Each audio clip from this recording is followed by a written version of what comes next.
Hey. Hello, Global Theater. My name is Gerry Fialka. Today is December 21, 2024. We want to thank Rob Grant and his amazing podcast. I'm probably wrong about everything. Please subscribe. The present day composer refuses to Zoom. This is going to be called Doo-Doo Room Service. And we're dedicating today's with these amazing fellows here I will introduce soon. We're dedicating today's session to Tyler Bartram and his wife, Kitty, and their new son, Beckett Scott Bartram, was born December 15th, 2024, just a couple days ago. Now, Beckett is Kitty's mom's Rebecca, and it was also named, according to Tyler, to Jeff Beck, who, the fluid joke. But also, this could be Tyler. Tyler is probably unconsciously dedicating his son's new name to Samuel Beckett, because if you're counterculturally correct, Beckett's better than James Joyce. Just like Beefheart is better than Zappa and Steve Reich is better than Phil Glass. But it is another compliment is Tyler's new video on Sofa with Simon is amazing. And Tyler's son will be joining Khalil's son, who might be joining us. Khalil might be joining us. Khalil's son, Kylan, to carry on and expand these 84 years of Frank Zappa. So happy birthday, Frankie. We dedicate this salon to Zappa people wherever you are. And especially people like, we tried to get Aretha Franklin here today, but instead we got Bessie Smith. What I want to know is who in the Susie Preachies is taking off their clothes when they Zoom. I'm looking. Okay, we won't have any clothes taking off, but we know who Frank ripped that line off from.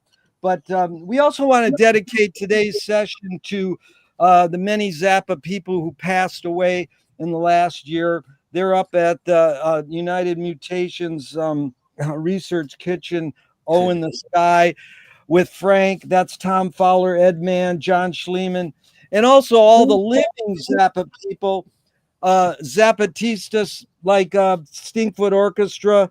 Nick and Joey reconnected me with Napoleon Murphy Brock and Bruce Fowler, who have been on my podcast recently, and the great David Moss, who sang the entire song, Gregory Peccary with Ali Askin's orchestra. And we'll be going deep into something I pursued with David, and that's called the function of music. So we also want to thank Avo Rops, how do you pronounce his name? RAUP. His AFKA.net website has a great source to study Frank Zappa. Many of us have used it.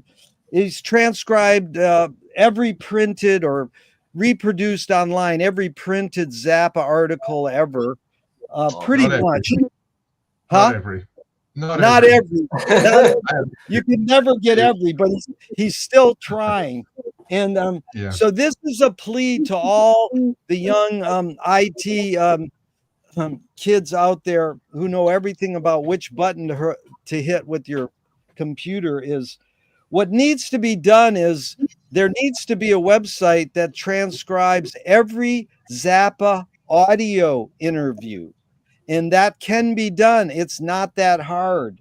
And so we can power browse in search for specific words, like Simon revealing in this new video that Frank said, "Hey, I wanted to be a monk," and Simon says, "I wanted to be a monk too." So you can look up the word monk and see how many times Frank has mentioned that word. Well, the real expansive thing there is it could be referring to Thelonious Monk, Meredith Monk, or the act of the Zen guy hiding away in his little cabin, like Leonard Cohen actually did. Is it Meredith on Freak Out? Meredith is a part of the Zappa crew. And that's the other thing. Please raise your hand if you got something to say, because we won't talk over. Go ahead, Simon. You were going to say something. I was just going to say, or in the case of Frank, a Catholic monk, because that's what he was talking about. There you go. See, thanks for clarifying. So that's a good time. That's the depth to which he was into the religious sort of vocation thing, as it were, at that time. But yeah, unfortunately, I don't have that on tape. But so if you were to scan the tapes I have, the only monk you'd pick up would be Thelonious Monk, because he was. He told me you have to be a little Zen to appreciate Thelonious. And, well, no, Simon, that's what I'm saying. Your Tyler video on Sofa would be an audio transcription on a website, so then it would show up in the search. But it is amazing. And I'm going to introduce everybody here. That's Simon. We got Zach, and we have Lewis and Patrick, and Khalil may be joining us in a while. But just to go off on that, and sorry about ranting on so long before we get going round robin, is the fact that this is funny because we're into pronunciation deviations here. So like what you revealed, Simon, is amazing that "and the divine" sounds like "and divine." So if you're just hearing it's pretty close. But the other one that really comes up is Manny the camper, which is wants to buy some white fish at the end of gas station. That it could be Manny the camper, and it could be Frank saying Manny as the word many. But my friend asked Frank, go ahead, Lewis. I think he meant white gas, as in gasoline. Which it's white fish. Frank told my friend. Oh, okay, all right. Actually, this is what I'm saying. Frank told my friend, who passed away, one of the great Zappa researchers, that it was Manny the camper wants to buy some white fish. I don't. You mean they sing the word fish? I've never heard that. Okay. Yeah, they do. It goes, Manny the camper wants to buy some white fish. God, you learn something new every day. I know that's true too, because I have that in black and white from Frank as well too. So it's definitely Manny the camper. So that's what he meant. That's really what we're going to explore is two human things here. It's speech and words, both of which Simon tackled in his book. We're using audio, things coming out of our mouths, and that's really what words are, along with a little eye contact in the fact that our faces are present. But here's the first round robin question. And keep in mind, I'll call on you, and then if you want to add something, just raise your hand. We'll not step on each other's feet that way so much.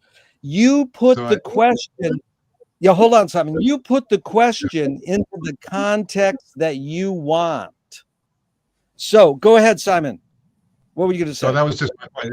We are asking. We're providing the questions, right, rather than you. No, I'm going to provide the questions. But if you have a question, you can raise your hand and go, I have a round robin question. Okay. Yeah. So the first question is, Patrick will ask you first. Do you really think it can be told?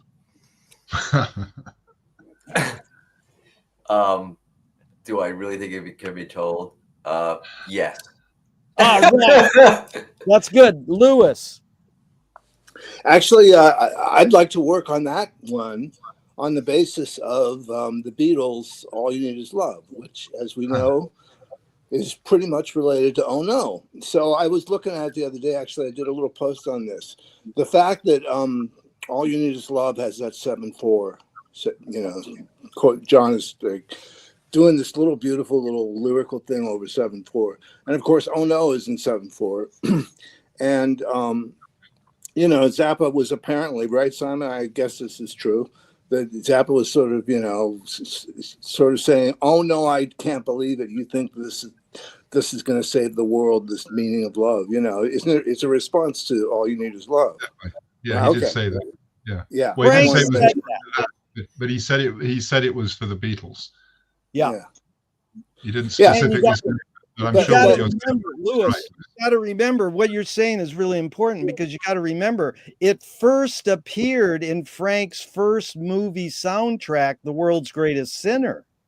The tune, Oh, yeah. the tune. The melody. Yeah. Not I know. the lyrics, Oh, just I know. the melody. The melody is Yeah. very ancient. Very ancient. Yeah. And I then it realize that. appeared on Lumpy Gravy. Okay, Right. so I just think the fact that they're both in 7 like that, and Zappa, obviously, I mean, that's so. What was your original prompt? Your prompt is that all we need? I'm No, sorry. Do you I think have it can be told? the question that you're answering, Lewis, is, and keep it down to 3 to 5 words on this one. Do you really think it can be told? Yeah, there we go. The answer. Okay, I'll just say yes. 'Cause, Okay. you know, that's it's really complicated in that context, though, is what I'm trying to say. It's really Right. when- And again, that's what I'm saying. We're not Good. That's a we're good not prompt. requiring people to put these questions that we go round robin in the context of Frank Zappa. We're putting him in the context of ourselves, in our love for Frank or whatever. But it's funny because you have ESP, because we're going to go into time signature. So thank you for presaging our next question, Lewis. Okay, Zach, turn your mic on and tell us, do you really think it can be told? I'm going to say yes, it can be told. And that was the thing that I was going to say as well a moment ago, was it's interesting that that theme has really been around in the Zappa realm for such a long time. And then when he feels compelled to write something in response to the Beatles, he resurrects it in, its new form. And it is really one of the older melodies that seem to find itself, a new life again and again and again. Super cool. Thanks, Zach. Okay, Simon, do you think it really can be told? Well, with my linguistics hat on, I'm going to say it depends what it is, and it depends what told means. But in the context of the song, he's talking about love, right? So he's trying to say, can we really say we know what the meaning of love is? So at least I assume that's what he means by that. So can it be told? He's obviously implying that it can't be told, that love is not something that anybody can say what it is. I mean, we all know what it is, but we can't necessarily say what it is. But that said, in principle, can it be told? I think the whole point about language is that we can eventually find a way to tell what it is we need to say. I mean, that it's a communicative tool. So you can tell someone that you love them and they can understand what you mean. But that depends on you both having the feeling first. So it's only a referential tool to put it technically. But yeah. That was really good, Simon. Patrick, and then Lewis. Go ahead. Like I want you to. That's good. Okay, Lewis. A little musical note here. On the Weasels version, when he says, do you think it can be told? His guitar goes, no.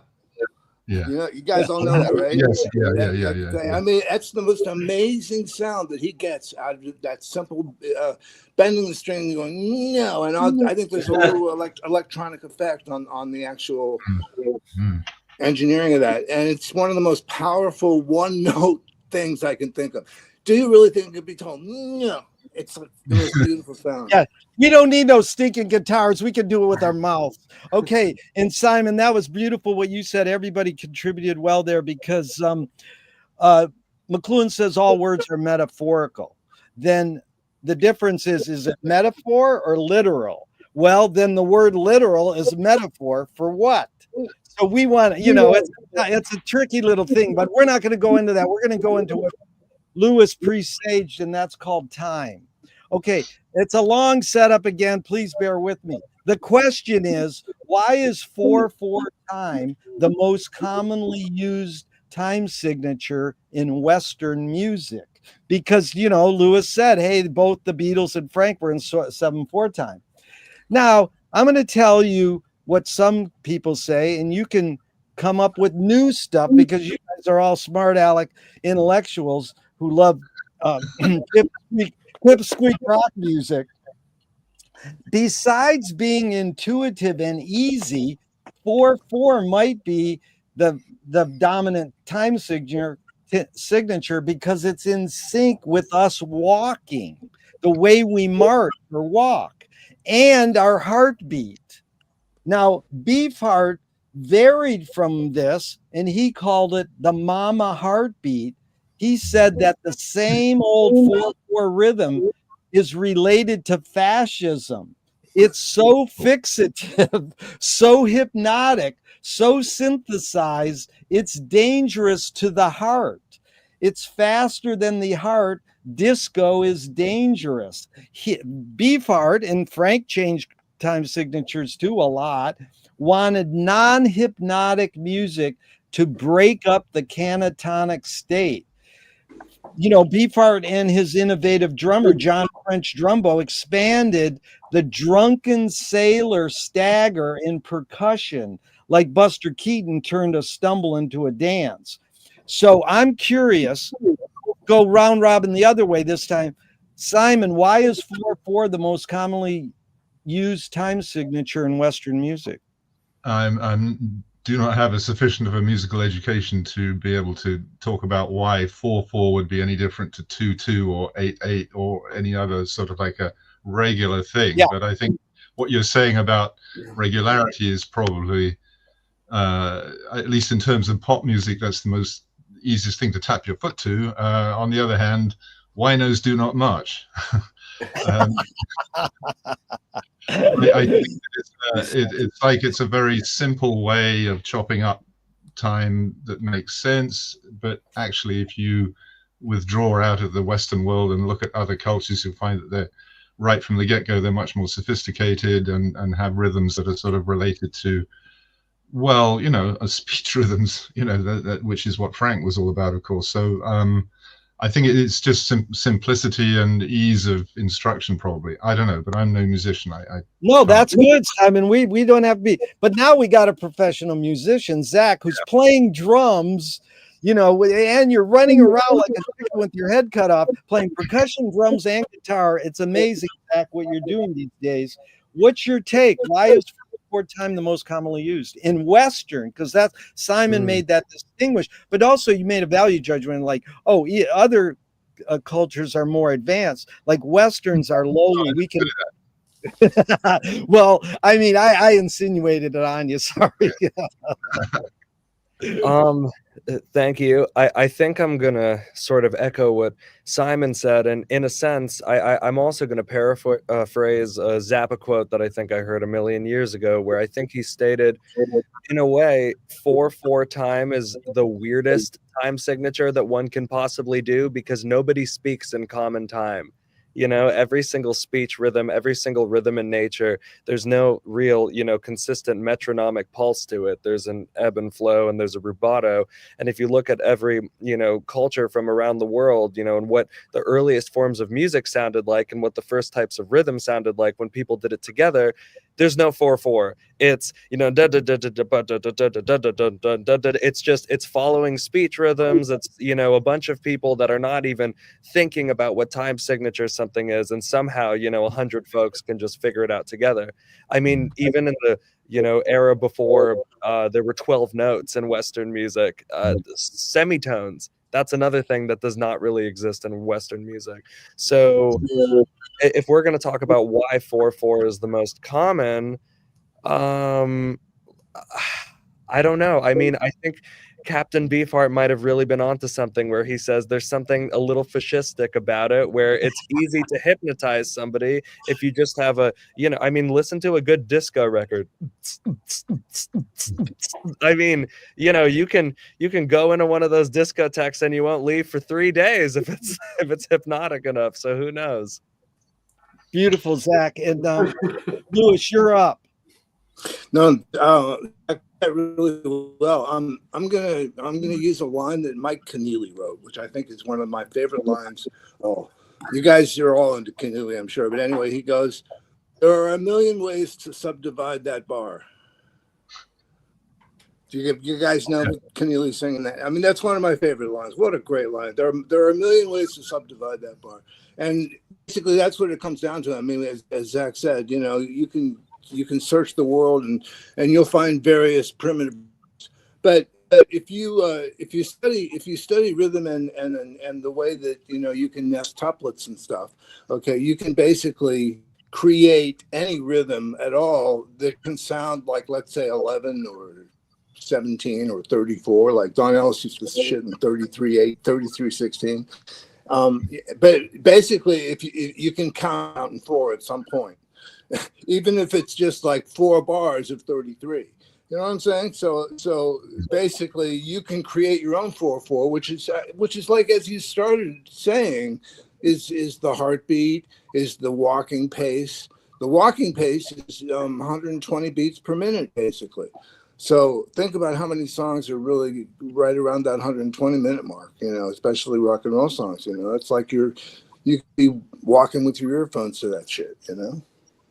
But you know, that's funny. Very good, Louis, because you brought up so much, and it's a good intro to Patrick. Is this a woman I had on, Muriel Anderson? She's played guitar with like Chet Atkins, Stanley Jordan, and Les Paul, and she told me no, 4/4 isn't the heartbeat. It's, some say 5/4, but if you Google it, AI says, oh, it's 4/4. But I mean, it's sort of like the consistency is, it's easy. That's the easy. And then you put it in the context, well, that's because we invented this thing called time signature, and we can do whatever we want and say, well, it really breaks down to 4/4, even if it's in this odd time signature. But it's perfect because Patrick played music with Ravi Shankar. Now that music could put you in a trance too, just like the punk rock he played. But it's like, okay, if disco puts you in a trance and it's fascistic, like Don Van Vliet insinuates, what's so bad about that? You might have an epiphany in a trance, you know. Well, that's why the dead got honored in the White House the other day. and then we're going to go into Mickey Hart's whole idea about time signature too. But Pat, why is it dominant in the 4/4 is the dominant signature in Western culture? Well, in Western cultures, because you need discipline. 4/4, 4/4. You need but the other thing is that Adorno said that 4/4 was definitely a fascistic thing, with like metal and the repetitive drumming was definitely a fascist kind of statement.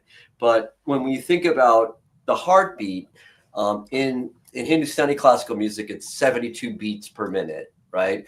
And that matches up with the Melakartas of Hindustani classical music, and it's easier to get an entire audience because you're kind of playing generally to the let's just say the generalized feeling of the heart, and you bring the audience into them, and then when you add the flourishes, the filigrees, or the gamak, or whatever you'd like to call it in you know, that's what in Hindustani classical music. But it really, what it does is it brings you all into the same pulse, right? I think Frank taught me to subdivide, right? To be able to fit a bunch of notes. And when I saw Zakir, and he did the same thing, where instead of 16, it would be 15 and a half or 17 and a half, just to give you that little flavor. And it made you realize how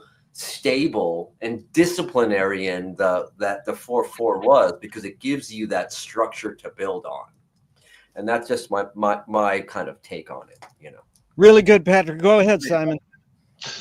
I think, though, what we're really talking about surely is the difference between regularity and what you might like to call irregularity. So, you know, syncopation, let's say. So, I mean, really, why 4/4? Why not 3/3? I mean, you can still count 1, 2, 3, 1, 2, 3. Why does it have to be 4 or not 2 or anything? It's the regular thing that's the issue in terms of everything we've been saying about whether that's the heartbeat or whether it's fascism or any of that. That's regularity. Whereas when you get 1, 2, 1, 2, 3, 1, 2, 3, 4, 1, 2, 1, 2, 3, 1, 2, 3, 4. Now we're cooking, right? And that's something else. That's fun. Whereas the other stuff isn't. But that's the diversion. So my question to the musicologist over here would be, why 4? And when did 4 start to be something? Do we have any idea about that? Yes, because your hand It has 1, 2, 3, 4, 5, 6, 7, 8, 9, 10, 11, 12, 13, 14, 15, 16, 1. That's why. How'd you know that, Patrick? Because I played with Well, Robbie. Robbie told me. Oh, That's like- Robbie told you that? Yeah, that's how you count. And that's how they count. That's how they count tall.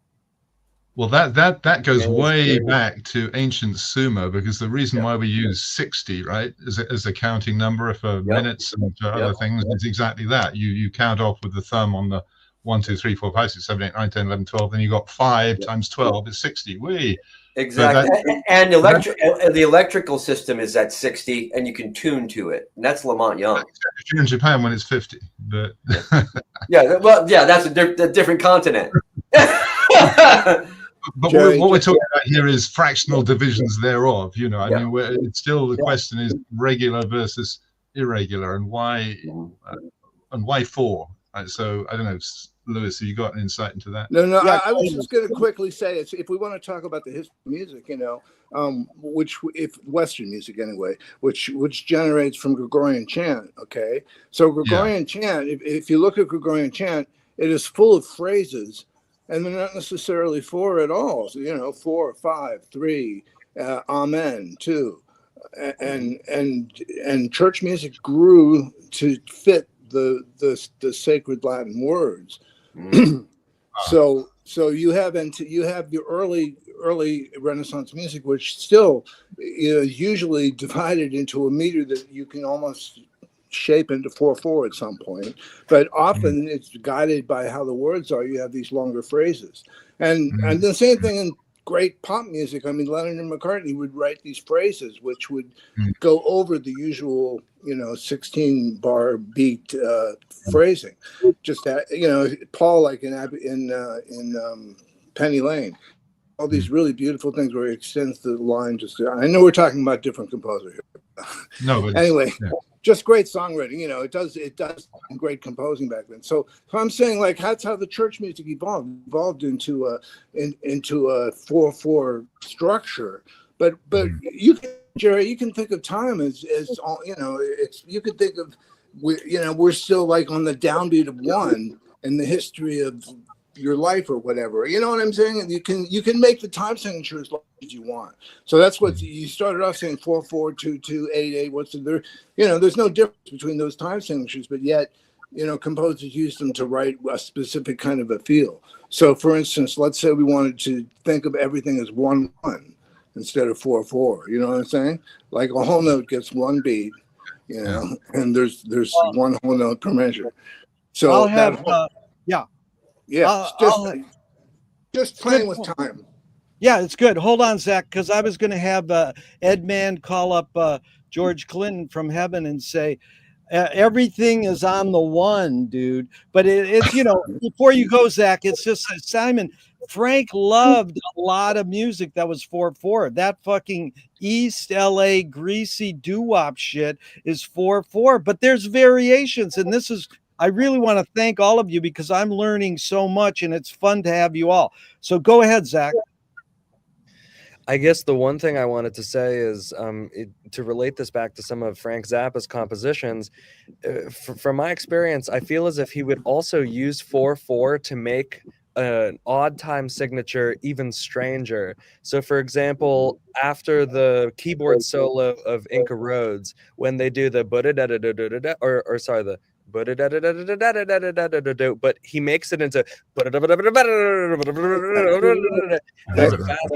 or the polar opposite in maybe Mo and Herb's Vacation, where you have a super slow 4, and then that enables him to add all sorts of almost mini time signatures and tuplets in between it. And so it's interesting because it's almost as if you're imposing that rule of 4 onto a phrase that's more free beforehand to then take it to this mutated level. So I always thought that was one of that part of Inca Roads too, you can count as 1 bar of 4/4. That's like just 1, 2, and so that's what I'm saying. You can tuplet all that shit into 1 bar 4/4, and whether or not that's the natural pace of humanity or something, I almost is redundant question. I mean, it's if you listen to pop music, it's probably going to be in that meter, you know, or if you listen to most classical music for that matter, you know, it's probably going to be in that meter. Hold on, Simon. That's Lewis. I specialize in redundant questions. Oh, that's my favorite. Right?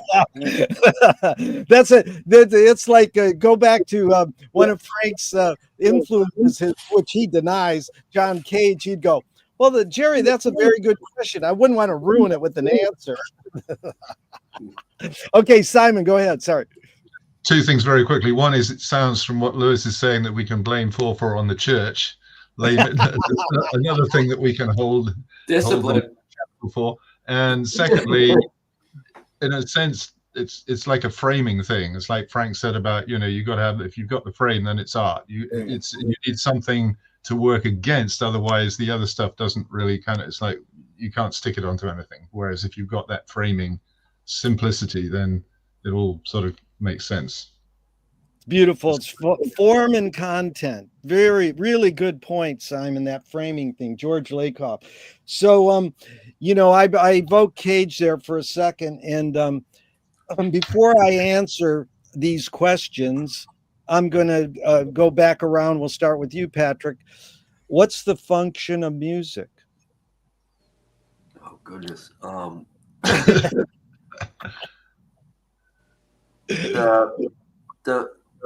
The function of music is the most rapid way to life eternal. Oh, that's a value judgment. Most rapid way to life eternal. I love that. Okay, Lewis. That's Sri Ramakrishna. No, okay, that's not you. That's one of your teachers. No, that's one of them. Well, is that John McLaughlin's guy? No, that's just Krishna. Okay, the old school. Go ahead, Louis. You asked me that during one of our interviews. I'm pretty sure. So I'm afraid I might contradict myself. That's good. We like that. Just I think when you top of your head. I think when you asked me that during my interview, I said, you know, love, beauty, and truth. Okay. You know, to be trite. But I mean, sounds like Frank working at a greetings card company. Well, it's funny. It's just, let me add, it's funny because, you know, I'm 72 years old now, and it's like I'm starting to think that music is sort of like breathing air. Like I can't live without working or listening or doing something with music. And by the way, Simon, I just started this 2-hour Andy thing. I should have gotten to it earlier, but it's amazing. It's absolutely amazing. It really is. Tyler, not me. I'm just blabbing a little bit. It's Tyler. Yeah, it is amazing. But it's funny because breathing air is something we were supposed to start with. So let's all take one let's all take one deep breath escaping from our lips together. And on the count of 3, we're going to consciously take one breath in together. 1, 2, 3. And release. Okay, now the flip of that, let's all groan together, and the fucking condensed Zoom mic will freak out. 1, 2, 3. Okay.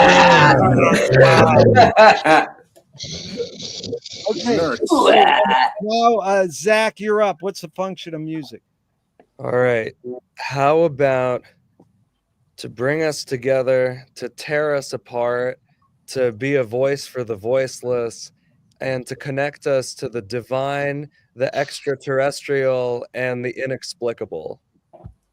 Andy Divine. That's pretty thorough, dude. Zach, you're the youngest of our crew, and we're really happy that you're so. What's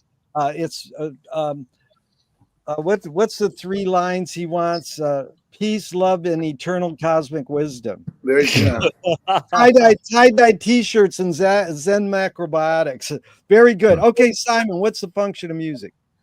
I'm going to cheat a little because I devoted a bit of time to this in my book. So I do have a sort of well, it's not exactly an answer, but Steven Pinker said once that music is audio cheesecake. And, who said that? Steven Pinker, you know the guy. I mean, Steven Pinker. He's a psychologist, linguist, sort of. He's who hung out on Epstein's Island. Sorry, he did. Uh-oh. He did. Okay. Well, no, I've never heard of him, but then Who hasn't? You no, know. he's super valid. No, Steven Pinker's big time. Yeah, he's one of the heavy dudes. He's sort of like next to Chomsky in terms of, you know. Yeah, he's big time. Who was also on the Lolita Express. Anyway, the reason he said that, well, the reason I picked that up is because the weird thing about music is that only humans respond to music. As far as we can tell, animals don't seem to respond to music, at least not like the way that we do. You know, you don't get animals just sitting there listening to music going, wow, that was fucking amazing. You know, they just aren't doing that. So there's something about humans that makes us appreciate music. Now, it seems to me that what is music expressing is something to do with our emotional interior sense. You know, that when you listen to music, you get moved by it. You know, it sort of touches something, and all the things that you guys have said, it touches all those things. So what is going on? It's a closer. Well, the difficulty is it's not communicating anything. Like if you play something, you can't say, well, that's saying that in the way that a sentence says something, but it is nonetheless communicating something. So my sense of it is that when we think about music, it's ultimately about ratios, be that ratios of tone or ratios of time, and these are somehow correlates of what's going on in our interior world when we're so fucked up because we have language telling us all these things. Then our heads and we can't figure out what we're doing, and it's like, oh fuck, it's sort of it's some sort of a correlate of something that's unique to humans, which is in my book, because we have language, because animals aren't bothered with it, they just get the fuck on with it, and not too bothered. But Simon, don't dolphins sing or humans hear, but humans hear these animals making sounds, and then it's called biomimicry. Then don't we invent music because we heard? I mean, Messiaen got his chops from the birds. Eric Dolphy, Frank's hero, listened to the crickets in East LA right here to get his job. Absolutely. Yeah, but that's after he'd gone through, 2 million years of using language, as it were. I mean, it's sort of, it's a different scale of stuff. Yeah, it's true. I mean, obviously animals make noises, and gibbons, the beautiful sounds that gibbons make, that sort of, they're obviously, but it seems to be in the case of like, cetaceans, the whales and the dolphins and all that, they're now beginning to be able to get a handle on what they're doing. It's more about territory and identification rather than music in its own way. Humans are just doing music because we enjoy it. It doesn't really seem that, although there probably is an element of that, because there's an element in everything, in everybody, but humans are just taking it to the nth degree. I mean, there's no monkey listening to or writing Shostakovich. It's just ain't happening. In the same way. What you're saying is why did Igor Stravinsky give lectures on music means nothing? So I agree with you. That's heavy. But just to review these functions, because it's funny that Cage said he learned from his teacher what Patrick said. Music is to soothe the soul and make it susceptible for divine intervention, which is really, sort of cool, because I mean, that's what we do. We listen to Frank and it makes us feel good, or it helps us have identity or whatever. But here's some, I'm going to just review, and I want to keep this discussion going on the function of music, because here's some of the David Moss. I really recommend you guys check him out. I mean, Ali Askin hired him to sing all the song Gregory Peccary at a big concert, and he's been doing jazz drumming his whole life, but then he switched it into electronics and avant-garde sound making. And he's sort of known in the avant-garde world. And I says, what's the function of music? He says, the sound of being alive. And I thought, oh, that's pretty cool. He says, my friend who studies New Guinea culture says they have no word for music. And so that's like McLuhan saying the Balinese have no word for art. They do everything as well as they can. Because what you were saying, Simon, I love your book, but it's like we don't speak animal language. So we're applying our words onto trying to suss out what they're doing. So if they could speak to us in their language and we could understand it, there would be communication. Otherwise, it's a one-way thing. We're anthropomorphizing on them. Go ahead, Simon. First of all, you just said that, quote, music is the sound of being alive.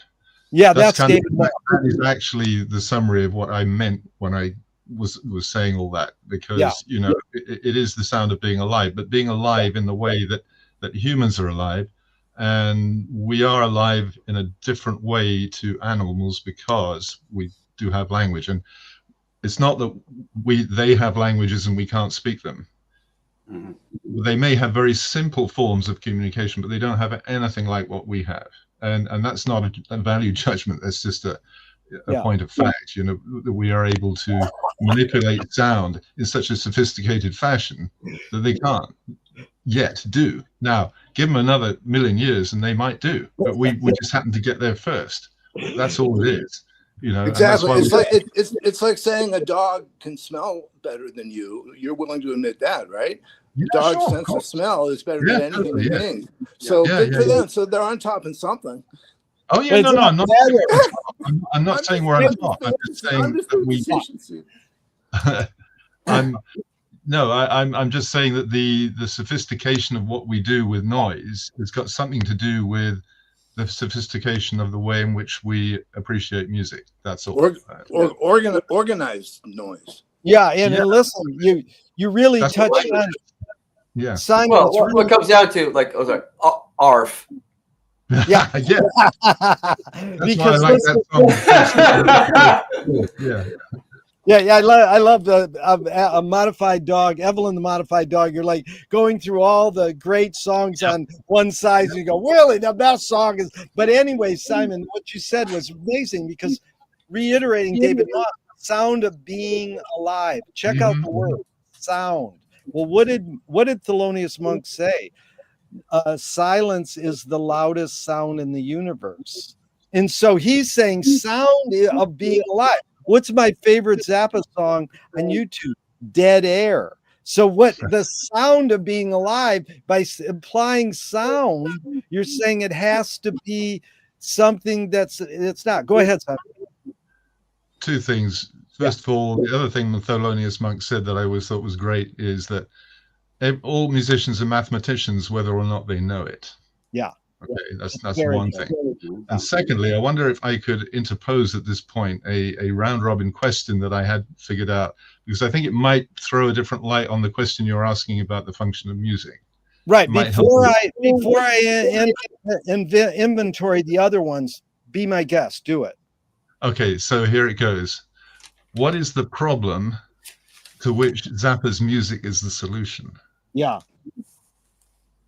And that comes from I won't give the background on that, but it's a variation on another question I've been working on. But so what is the problem to which Frank's music is the solution? I'd love to go first if I can.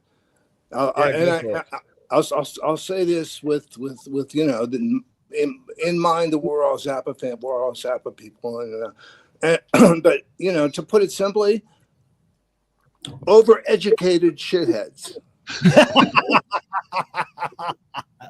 Oh yeah, the lead is and the cure is understanding Zappa's music even more than the lyrics.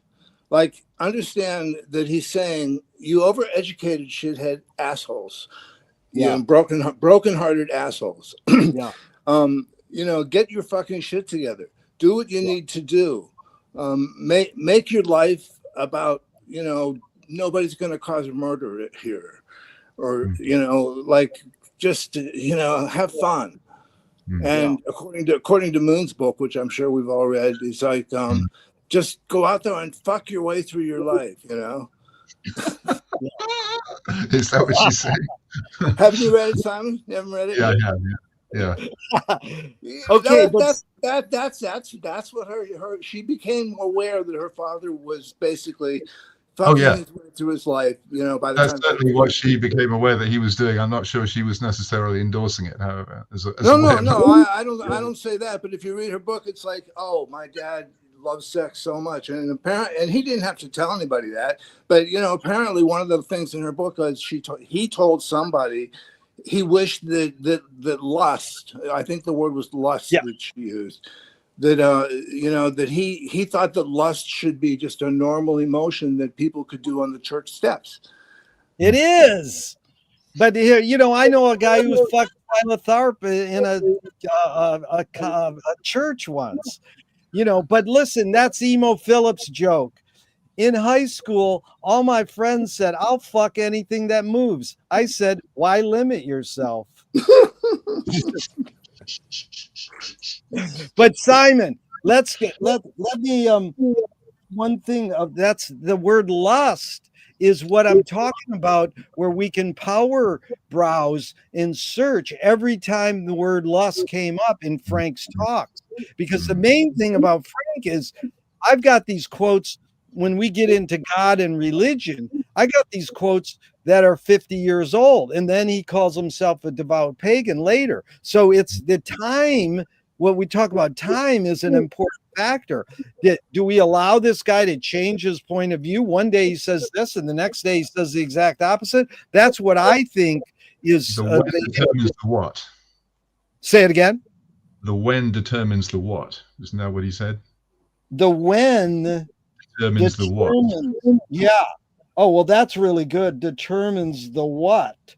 Yeah. Yeah, because that's what I asked Thomas Nordig. Of the 5 W questions, what's the most important for you? He said, when. Most people say why, you know, and there's really 7. But anyways, I wanted to answer it. If I could go next, Simon, because what is the problem that Frank Zappa's music is the solution? That's the ocean is the ultimate solution. It's the flow, you know, it's like it's a constant wavicle, as Frank stole a great old word, wavicle. It's the wave and the particle. But I would answer it by quoting Marcel Duchamp, the root of Dada art, which is where Frank was rooted in. There's no solution because there's no problem. So he wasn't, you know, people say you use dirty words, you use potty mouth. He goes, no, I don't. I use everything. Oh no, you know, these people go, I only like his instrumental music. I can't handle when he goes, you know, adolescent. No, he's not doing adolescent. He's just doing his music, and it's all encompassing. So sometimes it's very sweet and nice.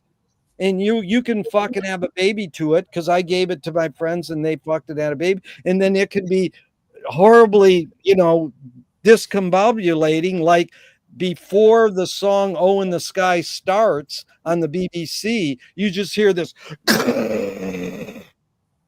It's like that's part of the song, and then it's a rip off of a Paragon song.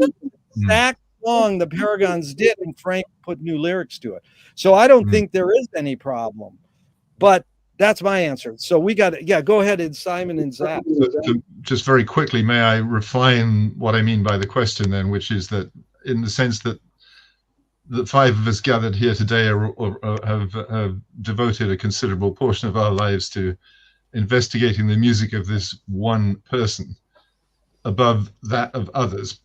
And so what has focused our minds on Zappa? What were we looking for that we found there that we didn't find elsewhere? That's what I mean by what is the problem to which Zappa was the solution. So yes, there's no problem, there's no solution. I get that, but Patrick, go ahead.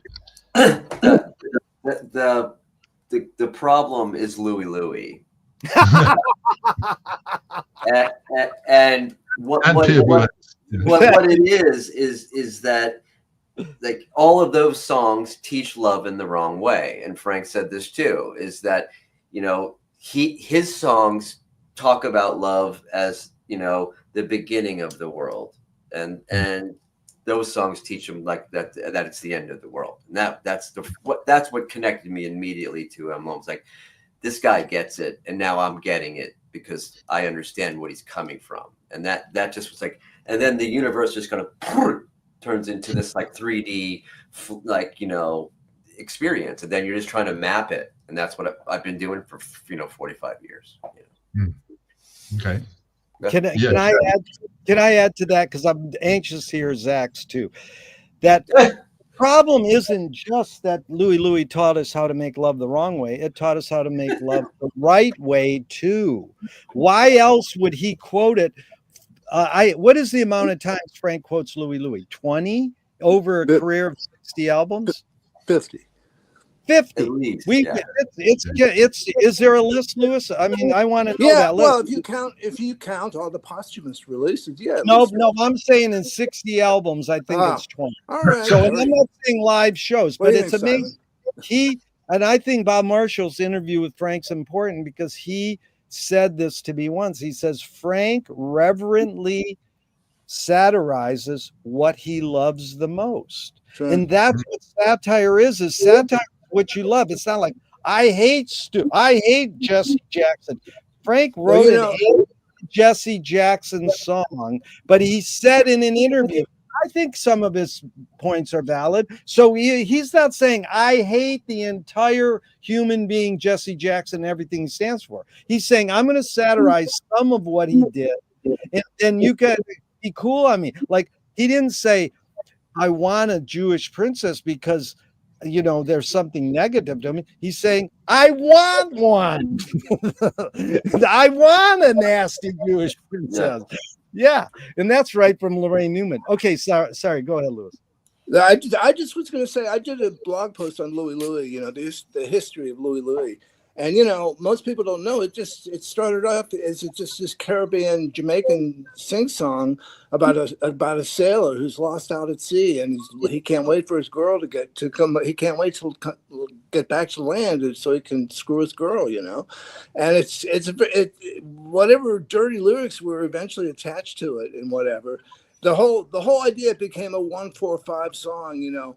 It really wasn't to begin with. It was this really lilting sort of sea song, sort of sea chanty, which is two things. Richard Berry, my friend's made a documentary on Louie for 40 years. It sadly hasn't come out yet, but he's got everybody and their mother saying about Louie, including Frank, who's commented a lot on it. And Richard Berry wrote it to imitate Havana Moon by Chuck Berry. And Ruben Guevara, who worked closely with Frank, said it's clave beat, and that's where it's from. It's from the clave beat, you know. Right. So, anyways, the evolution of it into a rock and roll song is very interesting because, like I said, it started off as something different, you know, and Frank made fun of it because he loved it, but at the same time, he was doing what Patrick's saying. Whatever you said, I wrote it down here somewhere. Overeducated shitheads.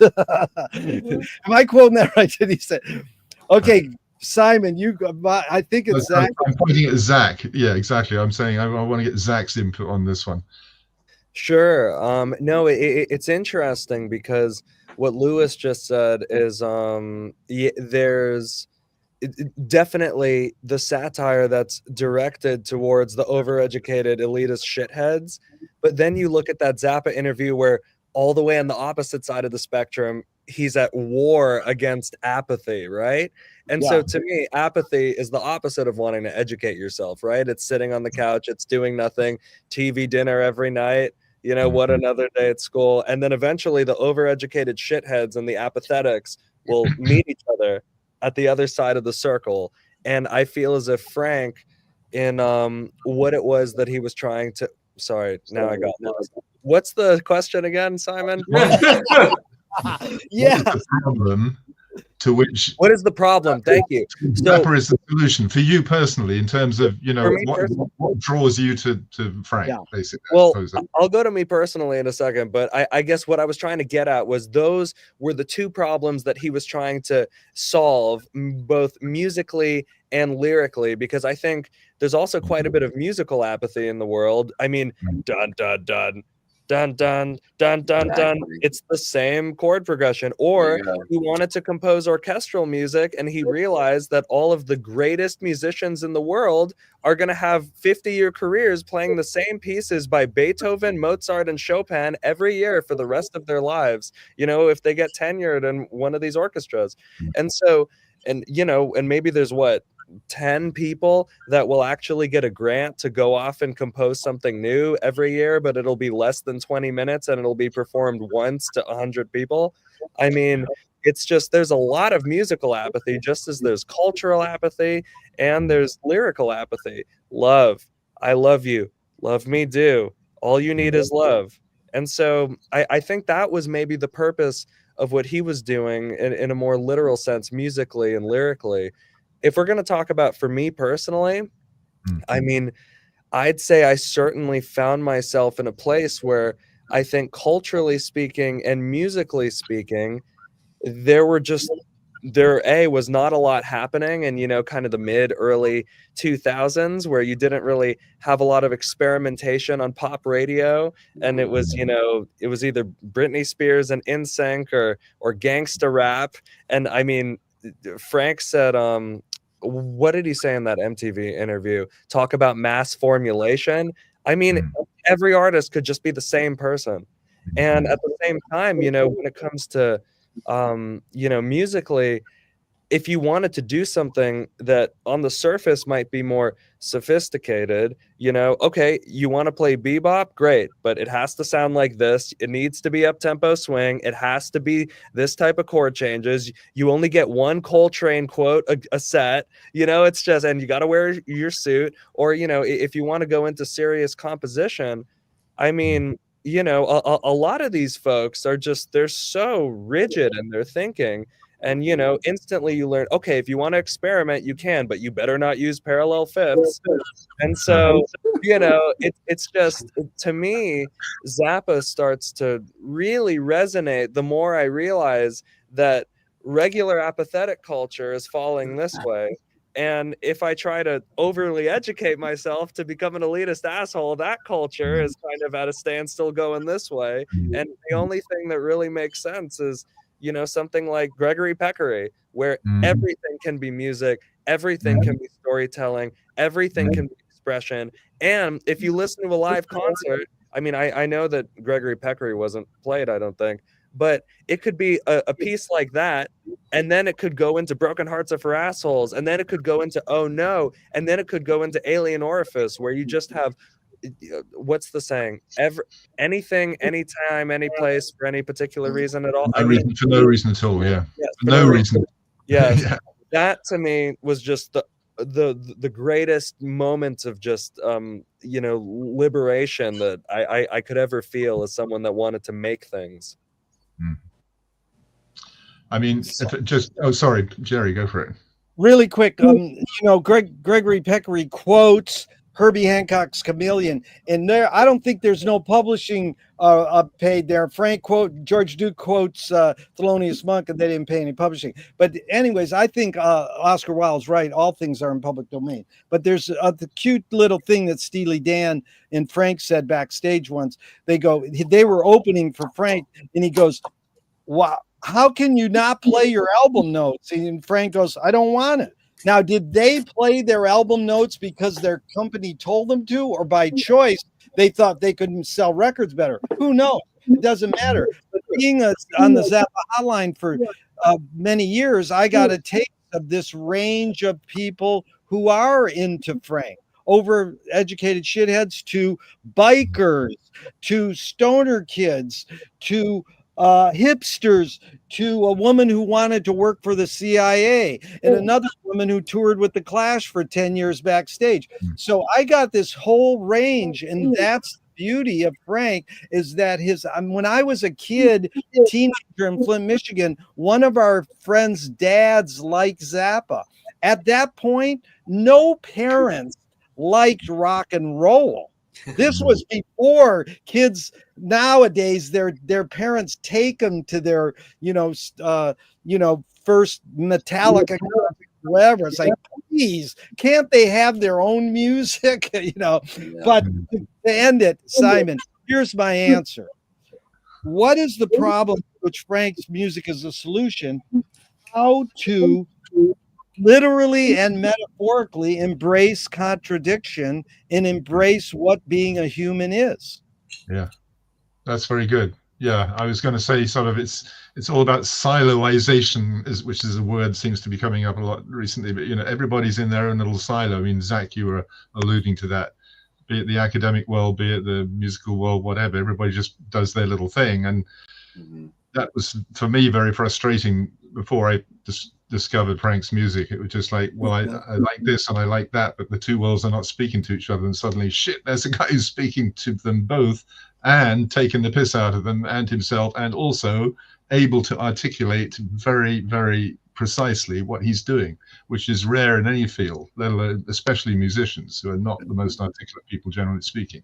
So if I could just add, Gerry, I grew up as a classically trained musician, and when the Beatles came along, I was like 15 years old, so I was like, I listened to it, and it was such well-formed and beautiful music. I thought, this is really cool, but my life was classical, so I didn't really do, other than just listening to it on the radio, I didn't really pay much attention to it. And then I went down to a friend's house once, and I heard he was listening to Harry, You're a Beast on We're Only In It For The Money, and I heard the Ian Underwood piano arpeggios, which is exactly what I was practicing at the time. It's wow. like, and I said, wow, put that back on, put that needle back. I played it again, and then there's the needle scratch in the song, and I'm like, did you do that? So I went back. And got Freak Out, and we're Absolutely Free, and I never stopped listening to Frank after that moment. But my life turned into a classical music life. I studied with Nadia Boulanger and all this stuff, and it was like, I never really liked non-classical music that much, other than say the Beatles, and I discovered Steely Dan at some point, and liked them.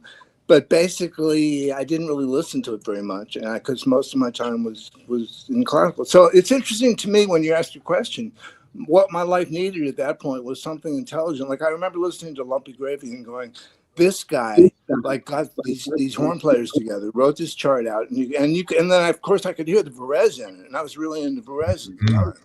So anyway, to make a long story short, the fact that I'm this nerdy classical kid that really didn't listen to anything other than classical, to hear that electronic music, first of all, could be similar to the Stockhausen and the Boulez that I was into, Yeah,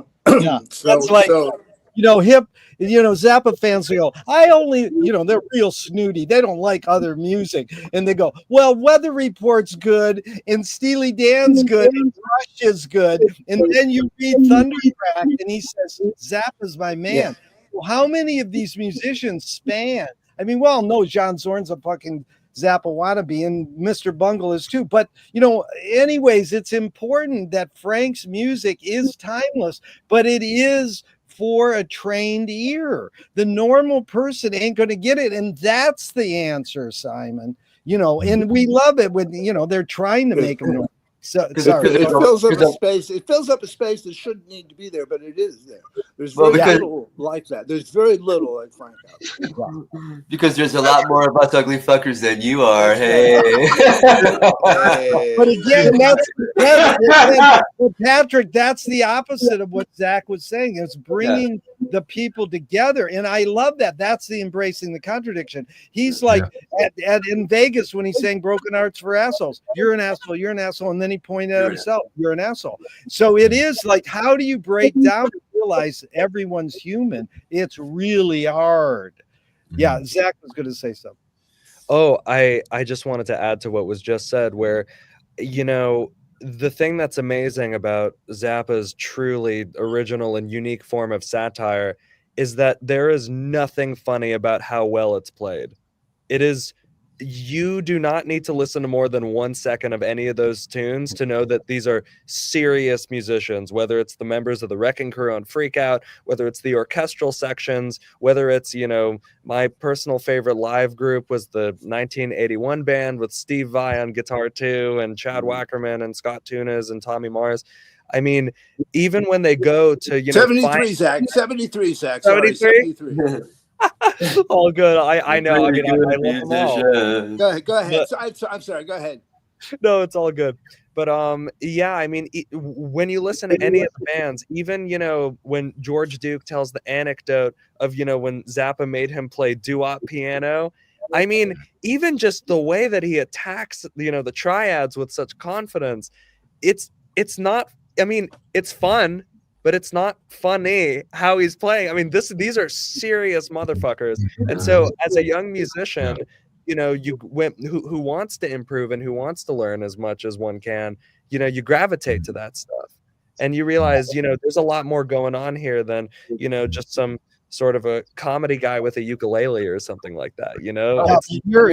The beauty is somehow it got in your blood, Zach, and your pal Bobby to play in Dweezil's band is amazing, because if you guys haven't heard Bobby singing and playing keys, when they do Semi-Fraudulent, which is on YouTube, the whole fucking concert's on, and Zach doing Punky's Whips, it's unbelievable. But Simon, can we go back to the function, or you want to conclude? I want to tell you, that's what this is about. I want everyone to participate, and Simon, I really appreciate you going, let's interject this. That's what I'm for, tangent stories, anecdotes. And so the other functions of music that have come up, if you study Mickey Hart's book from the Grateful Dead, he says it's warning.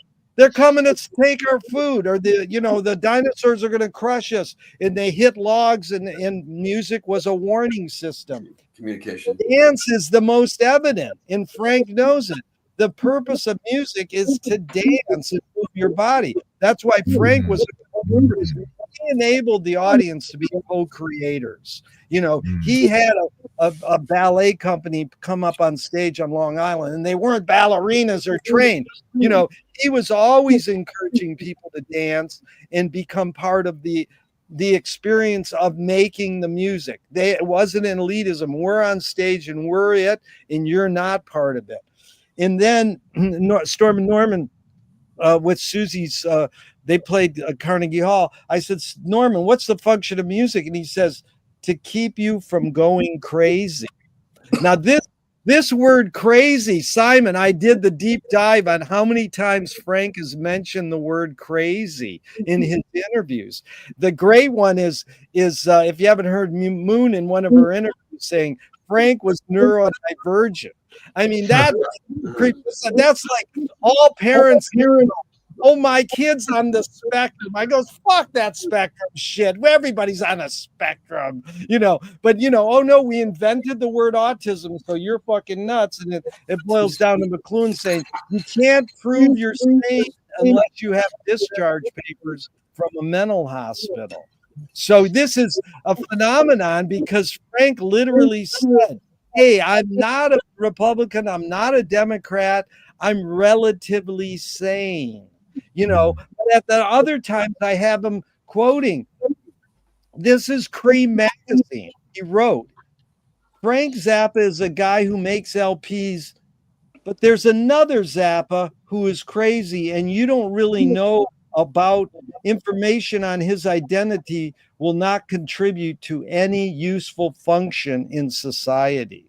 So that's like Frank separating. So I wanted to go into just this idea of identity out of the function of music, and turning to Lewis's teacher, Nadia Boulanger, who taught everybody and their mother how to do music right and wrong. Thank God Lewis sat down and played Nadia Frank Zappa song on the piano. And here's Nadia to Quincy Jones. Your music can never be more or less than you are as a human being. So what does that mean? I mean, the MC5, my heroes say, let me be who I am and let me kick out the jam. You know, crank the Frank. Alan Watts says, you figure out who you are, you're fucked. But everybody's running around going, I know who I am. So, I mean, you know what Frank's Bible was that he chose? American composer. So, I mean, who was Frank's? How do you tackle this word identity with Frank? Is it something we can talk about? Like, we're celebrating on Earth for 84 years. I mean, in essence, he's on Earth for 84 years because he's still here. So, Simon, any words on that? Yeah, go ahead. 3 words: crush all boxes. No, seriously, that literally is his modus operandi. Everything we've just been talking about his ability to move between different genres and play anything and satirize it. Nothing is serious except it's taken very seriously, and it's about, he doesn't have an identity, I don't think, in that way. I mean, I don't think anybody. In my book, I quote it as an epigram on the chapter on identity, which says, identity is the theft of the self. And I found that when I was looking for something to say about identity. Yeah, you got it, Zach. It's a woman called Estee. I can't even remember her name. Oh, I'll look it up, but that's beautiful. Let me tell you the story. I did find out who she was, and it took me a long time to find it. And you'll find it if you Google it. It comes up straight away. But if you try and find out who that person is, you'll have a lot more trouble. In the end, I found out that she's a radio DJ in a obscure Florida radio station, and she's from a Hispanic background. So she's done the cross-cultural thing. She understands about, crossed identities and the problems of identities and so forth. So identity is the theft of the self, because to the extent that you identify with something else, that's not you. Clearly, I'm a Republican, or I'm a anarchist, or whatever you think you might be. Then you're excluding all the other possibilities.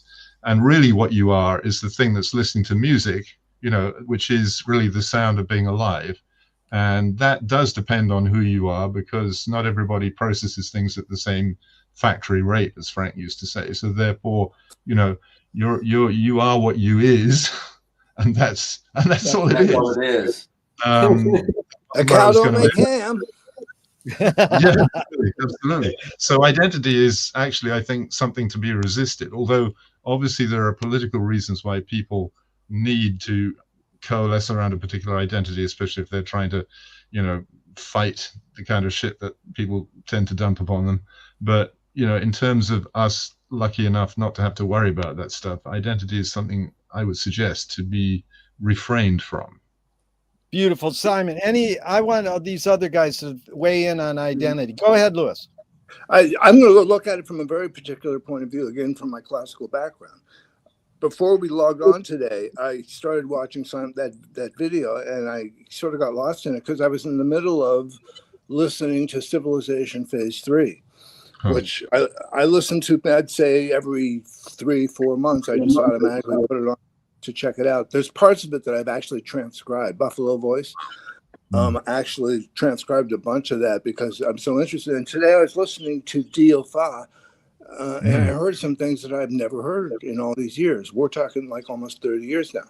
Okay, I never have heard this particular phrase that he does in a bass clarinet, and then he has it repeated in like an English horn, and it's just this motive that I never noticed before, which is what any music that you listen to ever should do that to you. You're listening to it for the 25th time because it turns you on, and then you notice these little things in it. So when Frank says, 2 words, American composer, I think what a more brilliant description of this man. This was his serious music, Civ 3, for example, or what you hear on Yellow Shark, or the Boulez, for that matter. I was listening to Perfect Stranger, and Boulez's job with that score is just unbelievable.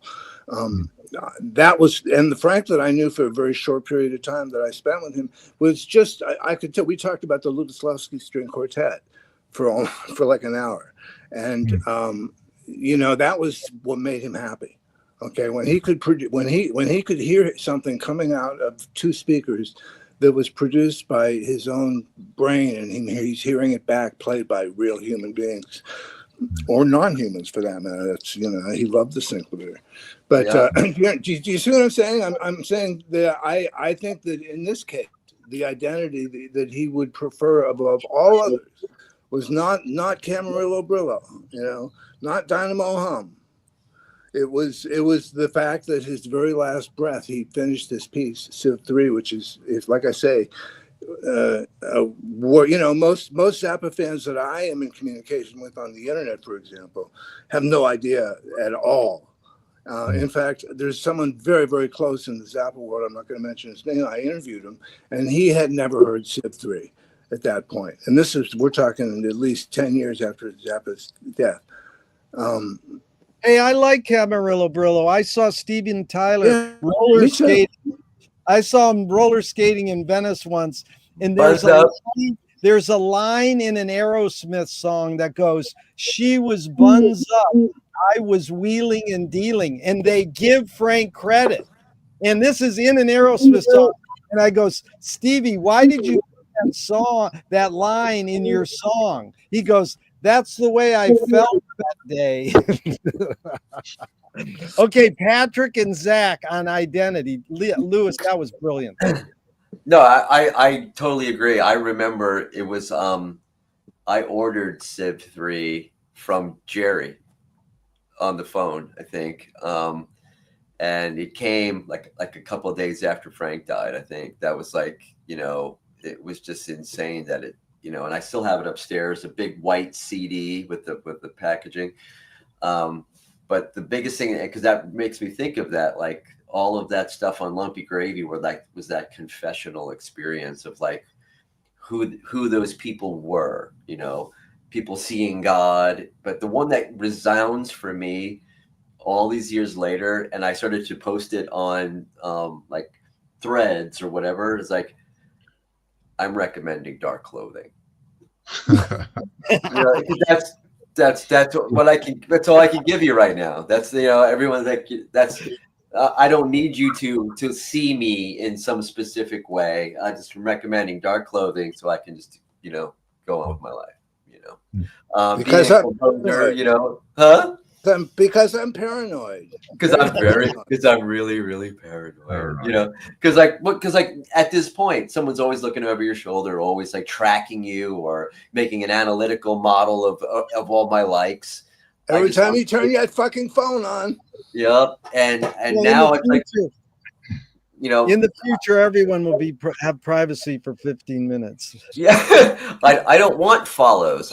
I want connection, and I think that's the thing and I think this kind of stuff, speaking about Frank and with people that actually care about a thing, it's so wonderfully rare to feel that whether you call it fellowship or just sharing the experience. That's that feeling when you can make a joke and everybody gets it and has their own perspective on it.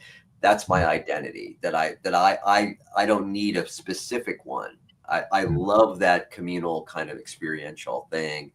That's it. I don't think I can belabor it more than that. Yeah. That was beautiful. Go ahead, Zach. Anything on identity? It's interesting because I feel as if there are quite a few different identities that are linked to Zappa, whether it's the humor and the fact that it could, really, I mean, there are so many people that were close to him or that were in the band that all seem to have stories of, one day it could just be a joke. The other day, maybe he has a toothache and it could be your worst nightmare. But at the same time, especially in the orchestral music, in the Yellow Shark and stuff like that, you really get to sense the emotional vulnerability that does not always come out in some of the other rock band oriented material. So, when somebody will say to me, oh, it's just, I tried listening to Shake Your Booty and it's just, Golden Shower, this and that, Jewish Princess, that. I said, no, just, okay. Try Yellow Shark. Try, listen to Watermelon and Easter Height. Skip the first 30 seconds of the Central Scrutinizer if that's too much for you, It's just, it's there. And, that is just as much a part of Frank's heart and soul as anything else that he ever did and said. But, I mean, it really seems to just depend on the day and the person. I mean, I don't know. It's, I mean, even seeing him on the what was the show where he played the bicycle? Steve Allen. Steve Yeah. He seems really good-hearted and happy in those clips. You know, I don't think he's attempting anything too cynical there. I think he really seems delighted to be on television and, you know, getting to play the bicycle. And he knows that he's doing something that's pretty groundbreaking for its time. And even the audience is having a good time, you know, when he flips them off and they all get to make a sound. So I don't know. I mean, I feel as if there are a lot of different type of Zappa personalities, and you know, out of all the folks I've met that have actually encountered him, and including some of you, it seems as if it was always just a little bit different, but it's still the same mustache, though. Same mustache we got from Johnny Otis. Thank God. He admitted it. But check the line in Steve Allen. That's so brilliant. He's going, okay, play the experimental tape, and we're going to play the bicycle. And now for the band, the live band, Steve Allen's live band, he says, refrain from making any musical tones. And Steve Allen goes, well, no, I have no problem with that. And they're a great studio. But so that's what I mean is he could have approached that completely differently, fully deadpan, which there are plenty of later Zappa interviews where full deadpan, not having a good time, you know, saying ridiculous things to the interviewer, say, oh, no, we have to switch mics. Nope, we're switching mics again. It's EQ'd for you. You know, I mean, he could have, you know, approached that in a completely different, more serious, cynical way, but no, he did it. I mean, he really... He knew exactly how to do it. This line in 200 Motels, he knows, and then I'll go to you, Simon, is the power of pop music to corrupt and putrefy the minds of world youth is limitless. That is so great. Okay, Simon, go ahead. I was just going to pick up on something Zach said about him being good-hearted, because that was really, I guess, what I take away from him, being around him in the, you know, not extensive time that I had with him, but over various occasions and various years, and just watching him with people, and especially interacting with people who were just coming into his orbit for whatever reason, and they had something to offer. And he was just so really good at getting out of the way and just hearing them and encouraging them. And it was almost as if he didn't have a personality at that point, if you see what I mean.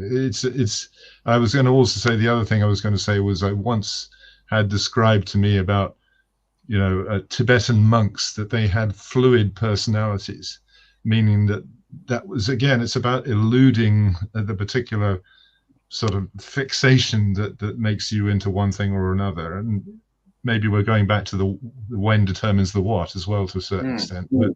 But Frank could not have achieved what he did if he didn't have the capacity to really listen. That was the thing I noted about him. That's Cage. He would listen to you, and if you said anything that was interesting, he'd be right on it like a rat. And you know, to sort of you know, it was, he wasn't being interfered with by other stuff that was going on in his head. It seemed he was very clear to that degree.